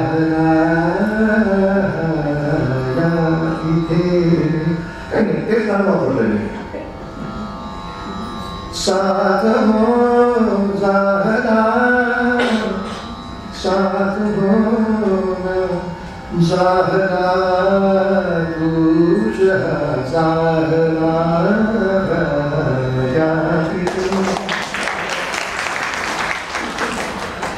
त्यामुळे ऑटोमॅटिकली माणसं शोधायला लागली आणि तरी वेगळं आहे. आणि या प्रवासामध्ये एक दोन मोठे भाग्ययोग सापडले. ते म्हणजे राजर्षी शाहू नावाची मालिका टीव्हीवर चालली होती. त्यामध्ये राजर्षी शाहू महाराज बालगंधर्वांचं नाटक पाहायला बसले. असा सीन त्यांना क्रिएट करायचा होता. बालगंधर्वांच्या भूमिकेसाठी कोणीतरी काढले आणि तेव्हा त्या टीव्हीच्या मालिकेपुरतं घालविना बालगंधर्वांच्या भूमिकेसाठी मला उभं राहता आलं त्या ठिकाणी. आणि त्यांचं कंपोळून फक्त उभं राहायचं. बालगंधर्वांच्या पायथ्याची सुद्धा आपण कधी नाही या सगळ्यामध्ये. तो एक मोठा भाग गेलो. आणि दुसरं 2000 साली जेव्हा मास्टर दीनानाथ मंगेशकरांची जन्मशताब्दी, ती मंगेशकर कुटुंबीय मंगेशकर ट्रस्ट आणि महाराष्ट्र सरकार या सगळ्यांच्या संयुक्त विद्यमाने ही आपण शताब्दी साजरी करूया मुद्दा. त्याच्यात त्यांनी हा मुद्दा घेतला की मग दीनानाथ मंगेशकरांनीच सादर केलेलं एक नाटक त्याचे आपण 20-25 प्रयोग करूया या शताब्दीच्या निमित्तानं. त्याच्या पुढचा प्रस्ताव करूया म्हणजे दीनानाथ करत होते तसंच नाटक करूया. म्हणजे दीनानाथ पुरुष असून स्त्री भूमिका त्यात करत होते तसंच पुरुषांनी स्त्री भूमिका करू. कोण काढतो माणूस आहे आता पुरुष जो स्त्री भूमिका असूनही करतो आकडे देवा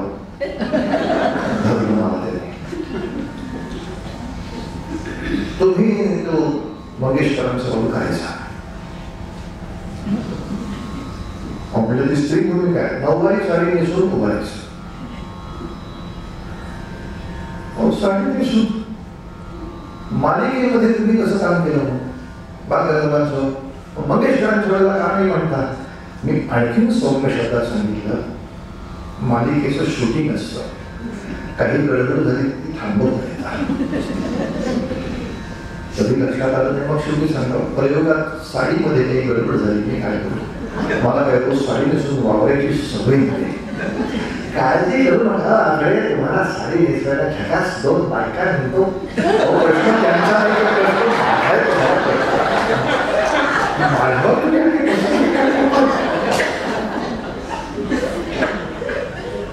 ते गळ्यात पूर्ण फुललं.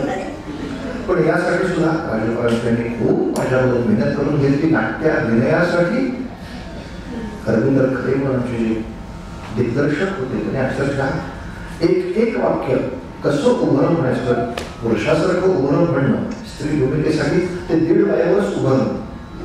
त्या काळात त्या पद्धतीनं म्हणणं अपेक्षित होतं की नवरी साडीचा पदर असणार आहे खांद्यावरती. ते कसं करायचं. म्हणजे त्या काळात माझी पत्नी माझी 2 मुलं यांनी पण मला भयंकर साथ केली. आधी त्या 2 मुलांना आवडलं नाही मी साडी नेसून उभा राहिलो. ते माझ्याकडे येत नसत. आम्हा अंबट दिसत नंतर हळूहळू पहिला आवडत नसेल. पण पत्नीनं सुद्धा त्या साडीमधल्या त्या सगळ्या वेशभूषेमधल्या काही खुबी असतात. अख्खं हात बेची काय करायला लागले काय काय मत काय करायचं हे काय करायचं हे काय करायचं आणि त्याच्याही पेक्षा सगळ्यात मोठी परीक्षा होती नेरस्वेंटरला प्रयोग उद्घाटनाचा. शताब्दी वर्षाचं उद्घाटनाचा प्रयोग. दीपक प्रज्वलनाला 5ही मंगेशकर उपस्थित. सगळीच मान्यवर माणसं. नेहरू सेंटर म्हणजे अर्जुनाचं कुरुक्षेत्रावर काय झालं असेल याचा प्रत्यक्ष अनुभव तर नाही शक्य आपल्याला नाही घालायला. पण अशा काळामध्ये सुद्धा आशा भोसले इतकं सुंदर बोलल्या. आज सगळ्यांना आशीर्वाद द्यायला आलेल्या की छान करा नाटक. आणि म्हटलं अशा तरी आमच्या सगळ्या चुकांना क्षमा करा. तुमच्या वडिलांच्या जागेवर मी उभे राहा, तुम्ही क्षमा करा. आधीच आम्ही सांगितलेलं ते इतके छान बोलल्या. तुम्ही असं होई पडून घेऊ नका.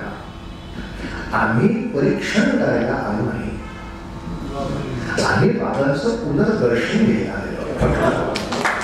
तेव्हा बाबा जेव्हा करत होते तेव्हा आम्ही काय पाहिलं अंधुका आम्हाला आठवत आहे काहीतरी, फारसं आम्हाला आठवत पण नाही. ते परत आम्हाला स्टेजवर कशी होते बघण्यात पुनर्दर्शन त्या एका वाक्याने सुद्धा आणि ते परीक्षण करायला नाही की बाबा कशी जातात तुम्ही कशी जातात याचं तरी नाही करायचं त्याला. तुम्ही छान का छान.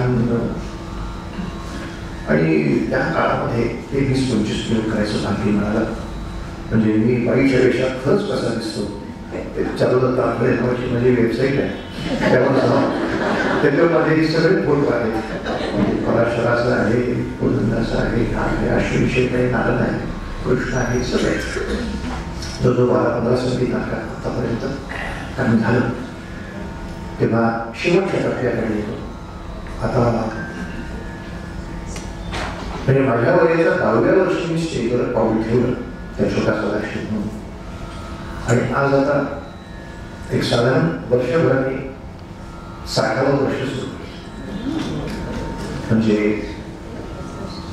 50 वर्ष मी या स्टेजवर वेगवेगळ्या अवस्थांमधनं वेगवेगळ्या कंपन्यांमधून म्हणजे ज्यामध्ये आम्ही संगीत नाटकाच्या प्रसारासाठी नागपूरच्या पलीकडे एक झाडेपट्टी नावाचा प्रचंड मोठा विभाग आहे. चंद्रपूर भंडारा तिथं नक्षलवाद्यांचे एरिया प्रचंड दाट झाडी पण झाडी म्हणून झाडेपट्टी असं जरा म्हणायचे. पण तिथे जानेवारीच्या फेब्रुवारीच्या सगळ्या शेंग्याच्या उत्सवात संगीत नाटक करायचे भयंकर हाऊस. त्यांचं खूप प्रेम संगीतात. पेट्रोल टाकून शेतातच स्टेज करून ते नाटक करायचे.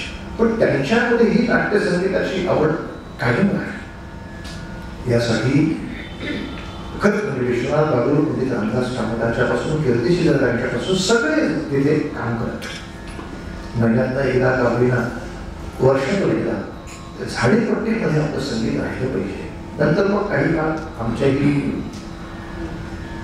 पैशानी पडायला वेळ दिला. पण बाकी सगळी पात्र त्यांची असेल. फक्त हिरो आपले तेव्हा आम्ही त्यांचे शब्द समजायला वेळ लागायचा. पण नागपुरी शब्द अरे असं काऊन करतो तू, आता काऊन करतो म्हणजे का म्हणून कृष्णा असं काऊन करतो. पण ते तिथले शेतकरी असायचे, हौशी असायचे, विचारे पाठ फारसं करायचे नाही. तेव्हा सगळं प्रॉम्प्टिंगवर चालायचं नाटक. पण घट्ट होता, हिरोनी प्रॉम्प्टिंग घ्यायचं नाही. आणि ते प्रत्येक विंगेमध्ये एक प्रॉम्प्टर त्याची सुद्धा नावं असायची पोस्टरवर. आणि प्रॉम्प्टिंग ऐकू आलं नाही तर तो सांगू शकायचा बरोबर सांगायला तेवढं नाटक दुप्पट वेळ चालायचं. एक प्रॉम्प्टिंग आणि इत्यादी पूर्ण दुप्पट चालायचं. तर खरंच 9ला सुरू झालं पहाटे 4-5 वाजेपर्यंत त्यामध्ये टेक्निकल पण प्रॉब्लेम होता. 5 वेळ सुरू होणार नाही तेवढं मग ठेवायचं कुठं झालं माणसं. पण तिथे सुद्धा संगीत राहावं, संगीत जगावं या दृष्टीनं तिथे प्रयोग केले. अमराठी भागामध्ये धारवाड सारख्या ठिकाणी, सागर सारख्या ठिकाणी, इंदोर, आसाम सारख्या ठिकाणी जिथे माझ्या कीर्तनाचा एक मला खूप मोठा फायदा झाला की एक हिंदीमधून आधी नाटकाची स्टोरी सांगायची. मग ते नाटक सादर झालं ते समजायला सोपं जायचं. अर्थात कीर्तनाचा बऱ्याच ठिकाणी त्याने उपयोग करून घेतला माझा. म्हणजे खरंच एका प्रत्यक्ष प्रयोगात गडबड अशी झाली. सदाशिव खानसाहेबांना माहिती सांगतो मी कुठे होतो, कसा होतो. आणि मग तो छोट्या मुलाचा प्रवेश सुरू होतो. त्या सदाशिवचं काहीतरी गडबडलं आणि त्या प्रवेशानंतरचे डायलॉग तो म्हणून लागला. आणि तोपर्यंत मी खासाहेबाची भूमिकेकडे आता ट्रान्सफर झालो होतो. साधारण 2001 पासून मी खासाहेबाची भूमिका. मी खासाहेब म्हणून तिथे बसलो आहे आणि माझ्या लक्षात हा घोर झालेला आहे. हा प्रवेश टाकून पुढे निघून चालला. मार्ग तो लहान पोरगा रडायला लागला. बरं, पूर्वी असे फिरते गोल असायचे स्टेजवर की त्या अर्ध्या गोलावर तुम्ही बसलेल्या, अर्ध्या गोलावर मागचा सीन तो गोल फिरला आणि मागलं दिग्दर्शक म्हटला, अरे वाटेल ते करा, तो सीन परत आला. वाटेल ते करा, काय करा काय स्टेजवर मी. पण तिथे मला बाबांना हात जोडले, बाबा आता कीर्तनाच्या खाली बत द्या. आणि कीर्तनात जसं एखादा विषय राहून गेला असं तो परत आपण, हा तो माझा विषय राहून गेला तुम्ही सांगतो असं बोलून आपण कीर्तनात सांगतो. नाटकात थोडा उघड असायचा. पण सदाशिवाला मी कसं गातो ते तुम्ही ऐका, खास आहे मला शिष्य करून घ्या असं म्हणून गाण्यासाठी गोष्ट. तिथं मग त्या कीर्तनाची शक्ती मी वापरली. सदाशिव बैठा तर गाना मैं बाद में सुनूंगा. आधी मला हे सांग, तुझी पंडितीची भेट कुठे झाली, केव्हा झाली, कधी झाली, कशी झाली. तर एवढं सगळं मी जोडून आणलं होतं. आता फक्त त्यांनी म्हणायला सुरुवात करायची होती की प्रवेश होत होता. त्यालाही विचारायला भात नाही राहिलं आणि तो फाटकन तिथे म्हटला, अरे हो ते राहिलंच की म्हणजे सांगायचं.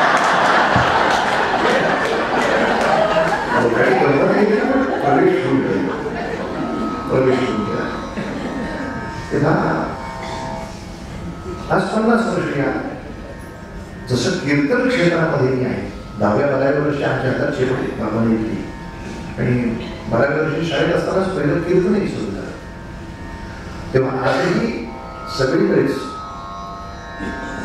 नाटकामध्ये ते कीर्तनकार आपले आहेत का, हा दादाला आम्ही कायम ठेवलाय. नाटके आपले कीर्तन नाही करत. साधारणतः वर्षभरामध्ये 200 तरी कीर्तनाचे कार्यक्रम होतात. म्हणजे मी वर्षातले 200 दिवस ऑफिसला जातो सांगितलं तर कसं आहे, प्रत्येक ठेवून करणार आहे. आणि बाकीचे 40-50 गाण्याचे कार्यक्रम किंवा नाटकाचे प्रत्यक्ष प्रयोग असं आता गेली 2000 सालामध्ये 20-25 वर्ष हा उपक्रम सुरू आहे. फक्त संपवताना एका अशा विचित्र मोठवर थांबवतो मी की आज म्हणा की आज थोडंसं आम्हाला दुःख आहे की वयवर्ष 20, वयवर्ष 30 या वयाची नटांची आणि नायिकांची अशी फळी आता रंगभूमीवर उपलब्ध नाही. मध्यंतरीच्या काळात काही लोकांनी, काही नामवंत लोकांनी एकत्र येऊन काही प्रयोग केले, ते अत्यंत गाजले, ते प्रचंड चालले. काय कारण झालं कळलं नाही, त्यांनी ते थांबवले. म्हणजे 50-100 प्रयोग झाले तर ते जाहीरच करायचे, फक्त 100च प्रयोग करणार आहे. आणि 100 प्रयोग कधी झालं असं परत झालं. त्या प्रकारात आम्ही असाही प्रयोग करून बघितला की साऊंड ट्रॅकवर नाटक केलं कसं होतं. म्हणून मुंबईमध्येच आमचे विजय गोखले यांनी शंकारा नावाचं नाटक बसवलं होतं. सगळं पूर्ण संगीत ट्रॅकवर होतं. त्या ट्रॅकवर सुद्धा करून आम्ही नाटकाचा प्रयोग करून पाहिला. फारसा यशस्वी होऊ शकला, पण लोकांना मसमोर दिला की नवीन ऐकायचं होतं आणि ते ट्रॅकमध्ये शक्य नव्हतं मसमोर दिला यायचं. पण आज वाईट असं वाटतं की ज्या अर्जुनाकडे बघून ह्याचं लग्न अजून व्हायचं आहे असं वाटेल, असा अर्जुन मला स्टेजवर सापडत नाही. पूर्वी आम्ही खूप काही वेळेला नाराजी व्यक्त करायचो. ठीक आहे, नाटक आहे, 50 वर्षाची हिरो आहे, 60 वर्षाचा हिरो. पण आज साठी आल्यावर कळतं की तेव्हा सुद्धा तीच असाही होती की साधारण बरं गाता येतंय म्हटलं की ती माणसं सगळी मैफलीच्या मागे जी लागतात ते सहसा नाटकाकडे वळत नाही, पण नाटकाकडे उत्पन्न कमी असतं. व्यक्तिशः मैत्री केली तर मला 50,000 मिळतील, लाख मिळतील, पण नाटकात मी त्या दिवशी भूमिका किंवा 10,000 मिळणार आहे. अर्थात ही तफावत मान्य करूनच पंडित राम मराठे असो, वसंतराव असो किंवा कोणी असो, या लोकांनी 800 प्रयोग केले एक नाटकांचे. त्यांच्या क्लासिकलच्या मैत्री वेगळ्या असायच्या, पण त्यांनी असं ठरवलं होतं की संगीत नाटक जगलं पाहिजे, म्हणून 15 दिवस मी माझ्या मैत्री केली, 15 दिवस मी आर्थिक नाही उत्पन्न झालं चालेल, का जगली पाहिजे म्हणून ते नाटक करेल. किंवा असे निष्ठावान त्या स्टेजवरचे आता गायकही नाहीत की ज्यांच्या क्लासिकल मैत्री ते धडाधड चालू आहे, ते 10 दिवस नाटकासाठी देत आहेत असं चित्र आहे. आणि तर तुम्ही असंही म्हणू शकाल की कशासाठी हा तास की हे टिकवायचं, समजा नसेल ते समजा ऑक्सिजनवरच गेला असेल तर जाऊ दे ना, त्याचे आयुष्य संपलं. आता मोबाईलचा जमाना आला, सगळे जण ऑनलाईन सगळं बघतात. कुठे थिएटरमध्ये जाऊन 200 रुपये तिकीट, 500 रुपये, 1000 रुपये देणार. आता नाही बघायचं लोकांना, सोडून द्या. पण अजूनही असं वाटतं की एक चांगली अभिजात लोककला आहे आणि ज्यामध्ये सतत नवीन काहीतरी करायला संधी आहे, ऊर्जा आहे. मला भावगीत आवडत नाही असं नाही, मला सिनेमातली गाणी खूप आवडतात, मी गातोही, पण मला त्याची मर्यादा माहिती आहे की 100 वेळा ते गाणं म्हटलं तरी ते तसंच म्हणायचं आहे. आणि नाट्याचं ते 100 वेळा म्हटलं ते 100 प्रकारे म्हणायचं आहे. तेव्हा गळ्याबरोबर बुद्धीला चालना, आणि बुद्धी गळा संगीत आनंद याच्याही पेक्षा संगीत नाटकाला जो संस्कार साधला तो एक ह्या वयामध्ये आता कीर्तनकारांना जास्त आवडतो की संस्कार असा लोकांची अभिरुची अगतपाताकडे असणारच आहे, पण TRP साठी लोकांच्या रंजनासाठी कुठेही व्यभिचाराचं समर्थन नाही. सतत शिकवणूक सदाचार म्हणजे अगदी 1882 सालातला सौभद्र कथा सगळ्यांना माहिती आहे. बलरामाने लग्न ठरवलं, माझी बहीण सुभद्रा, तिचं लग्न दुर्योधनाशी होईल का, स्टेटस एक आहे पैशाचं. सुभद्रा म्हणते मला दुष्ट माणूस नको माझा नवरा, 4 पैसे कमी चालतील पण नवरा सज्जन पाहिजे, हे अर्जुनाशीच करणार. 1882 साली पोरीला विचारत कोण होतं तुला स्थळ पसंत आहे का, अशा काळात मला हे स्थळ पसंत नाही सांगणारी हे बहीण आणि तिच्या मनासारखं घडवणारा कृष्ण केवढा जिव्हाळ्याचा विषय होता की ज्याच्यामध्ये गाण्याबरोबर संदेश मिळतो की नांदणाऱ्या माणसाचं मूळ बघा, स्टेटसपेक्षा वृत्ती चांगली आहे का, स्वभाव चांगले आहेत का, असं लग्न व्हायला पाहिजे. लग्न काही पैशाशी होत नाही, संस्कार काय. संशय कल्लोळ नाटकामध्ये हिरोला शंका येते की ही माझ्याशी बदलही दुसऱ्यांबरोबर जाणार. असं जर सिनेमात सीन असं तर काय केलं असतं, तिचा खून करणं हाच पुढचा सीन असता. पण संगीत नाटकाला अशा विकृतीला थारा दिला नाही. संशय कल्लोळ नाटकामध्ये संवाद असे आहे तो तिला सांगतो, आता त्याचा तो गैरसमज आहे, संशय कल्लोळच आहे, पण त्याला आता असं वाटतं की ही आपल्याशी एकनिष्ठ राहिलेली नाही, दुसऱ्या कोणाबरोबर ते जाणार. तेव्हा तू गेलीच तर लक्षात ठेव, तुला आणि त्याला मारी, त्यातल्या कुठल्याही विकृतीकडे न जाता तो इतकंच सांगतो, रविवारी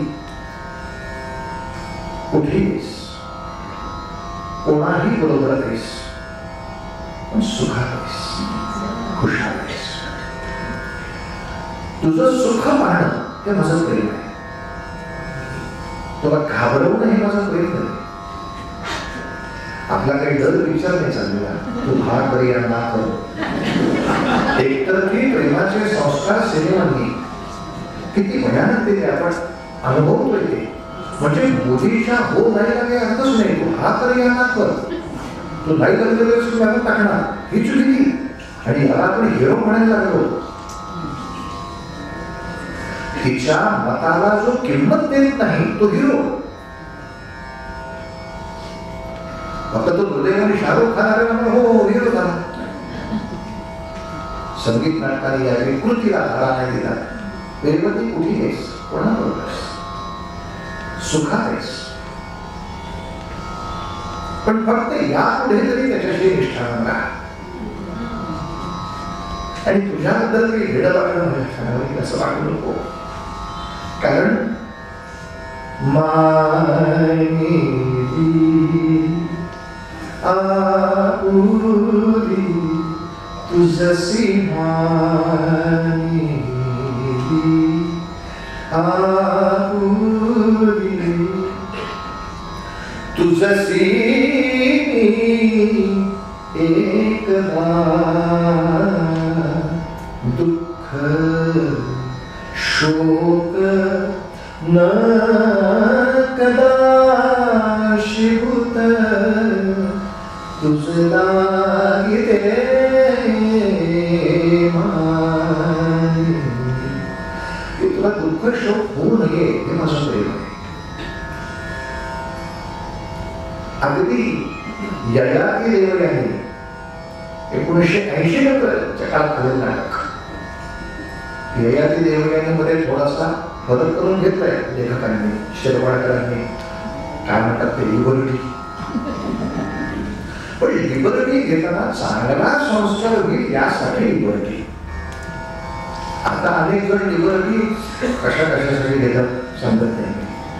की बहुधा इतिहासाचे विकृतीकरण व्हावं, ऐतिहासिक पौराणिक व्यक्तिरेखांचं जडण पण व्हावं. यासाठी लोकांना आवडत आहे ना, मग आपल्या वडिलांची चड्डी काढून दाखवा, या लायकीचे नाटक करतात. या लायकीचे कलावंत झाले, जे वेश्य व्यवसायासारखी कला करू लागले. मला पैसे मिळतात ना, नाटकाचा संदेश काही करायचा ना, मला काय करायचंय, जो पैसे देईल त्याचं काम करायचं. कलेच्या नावाला एक प्रकारचा वेश्य व्यवसाय. एकाही कलाकाराला ठाम सांगता येत नाही याच्यातून मेसेज चांगला जात नाही असं नाटक मी करणार. पण शेवटी 10 पुस्तकं 100 पुस्तकं वाचल्यापेक्षा एकदा बघितल्याचा परिणाम मेंदूवर प्रचंड असतो. वेगळा वाईट संस्कार केला तो पुसायला 100 वर्ष झाली. याच्यातून चांगला मेसेज जात नाही. साधन चुकीचं जाहिरातीही करणार नाही एवढं सुद्धा म्हणायचा पाठीचा काळा आमच्या नाटकांना राहिला नाही.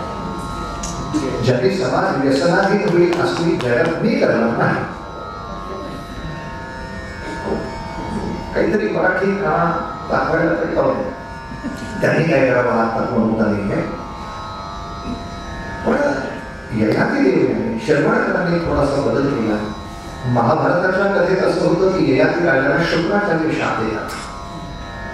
त्यांनी ययाती देवयानी नाटकात असं केलं की त्या ययाती राजाला देवयानीच शाप देते. राघव की तू पूर्ण होशील, वृद्ध होशील. आणि अशा वेळी तिचा पूर्वीचा प्रियकर कॉलेजमधला कचर त्यांचं लग्न होऊ शकत नाही. ओके, प्रत्येक वेळेला दोघं एकमेकांना आवडले म्हणजे लग्नच करायला पाहिजे तशी काही शक्ती नाही जगाच्या पाठीला.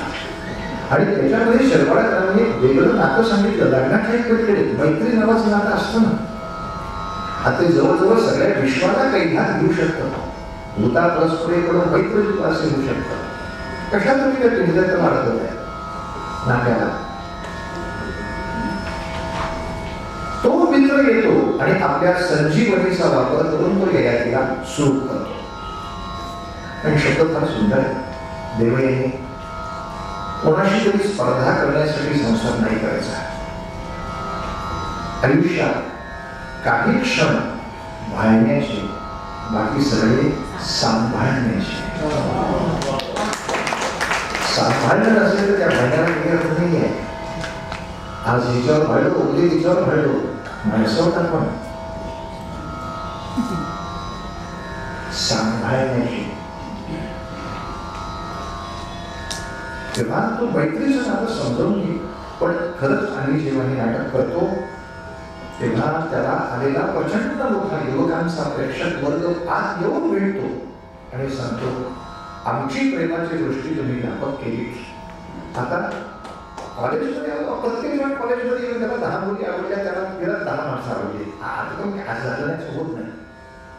पण समजा इतकं आवडल्यानंतर नाही लग्न होऊ शकत, मेकॅनिझम सांगते, मैत्री का करायची, वैर का करायचं?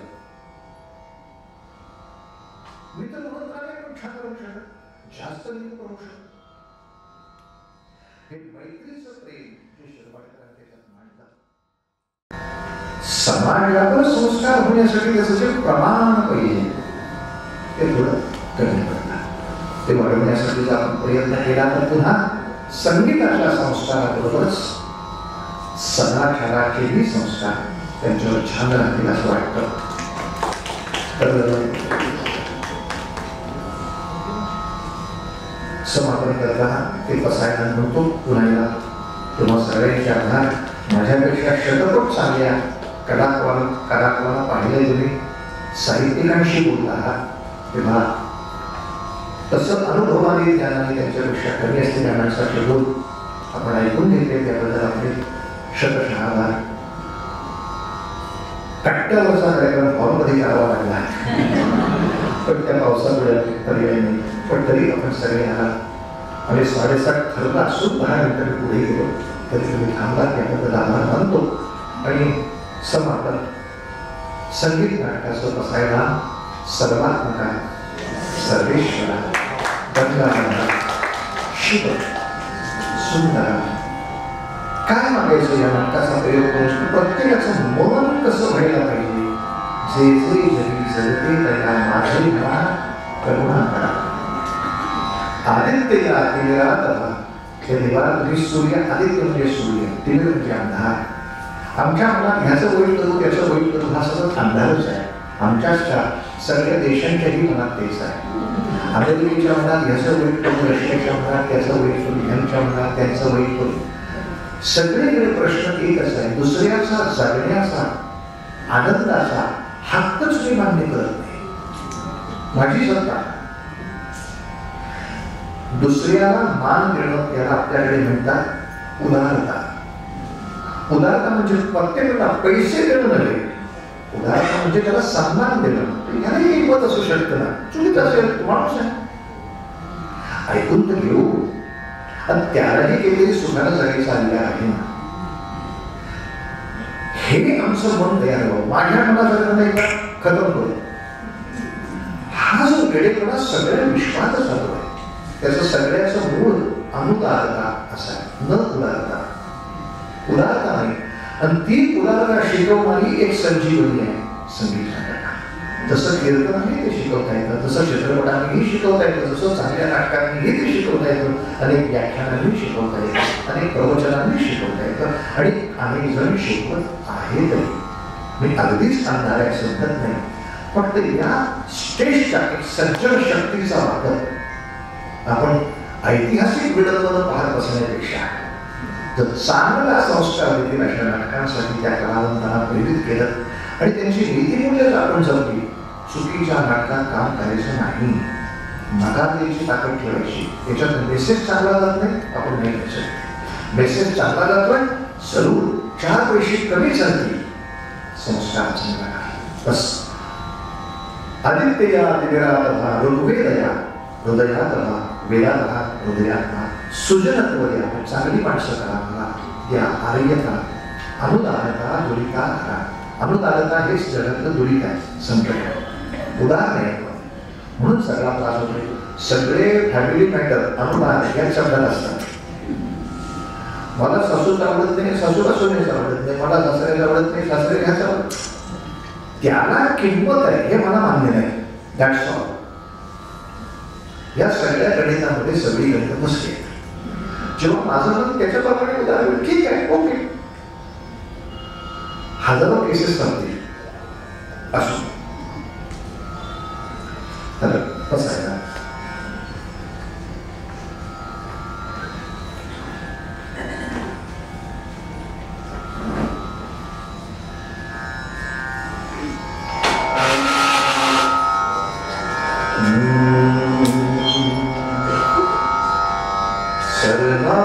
सर्वात्मका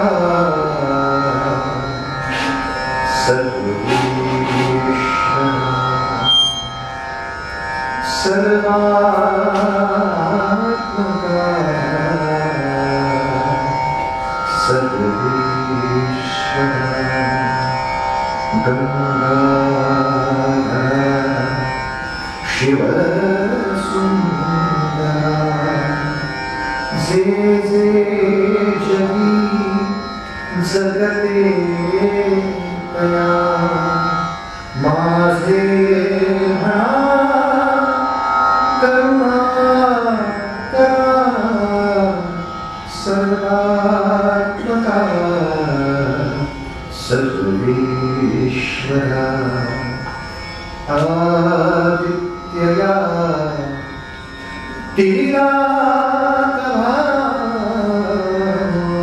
आदित्यया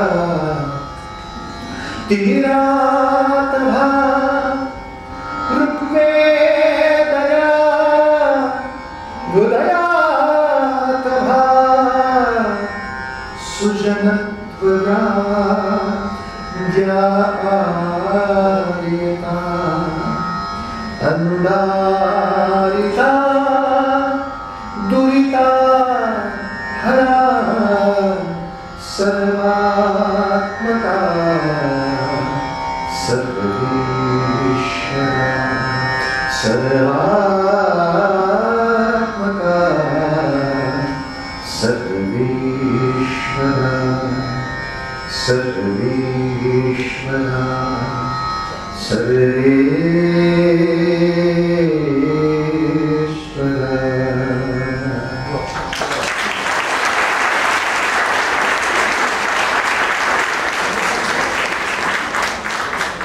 हा कार्यक्रमाचा भाग नाही तरी निवेदन असं करतो की रामकथा असो हनुमान कथा असो सागर कथा असो यासाठी अनेक वेगवेगळ्या तीर्थक्षेत्रांना जाऊन या कथा ज्या आम्ही सादर करतो त्या क्षेत्रामध्ये कधी आपल्याला त्या कथा ऐकायची इच्छा असेल तर माझ्या डाव्या बाजूला मोठे म्हणून उभे आहेत तुम्ही त्यांच्याशी संपर्क करा. आतापर्यंत जवळजवळ 12 वर्ष आम्ही अंदमानची यात्रा तिथे जाऊन स्वागतांचरित्र अर्थात ते करणारी खूप मोठी माणसं सुद्धा आहेत नाही आमच्याकडे एखादी वाटा मी करत असतो त्यांच्याशी संपर्क करा.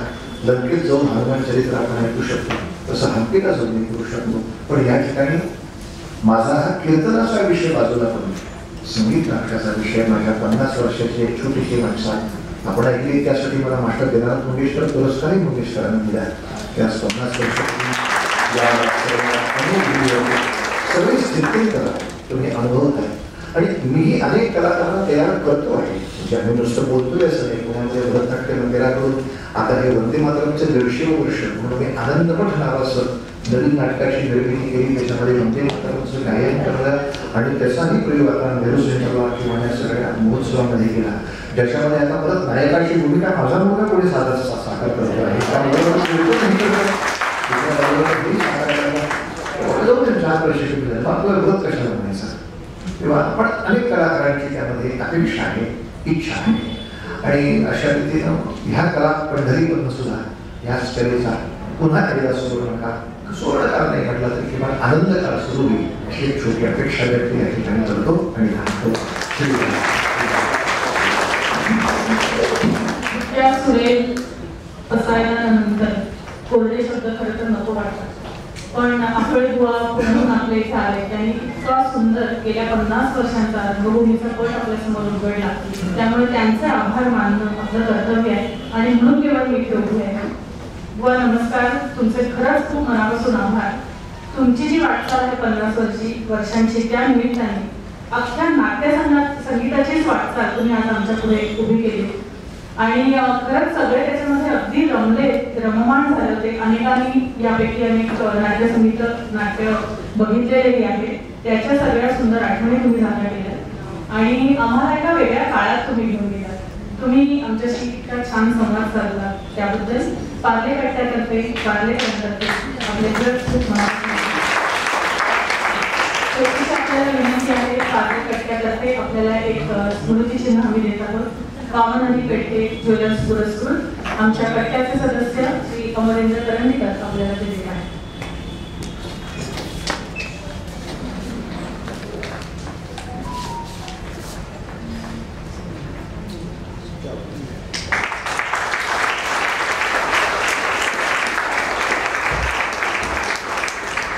एक संगीत नाटक स्पॉन्सर करायला सांगू आपण.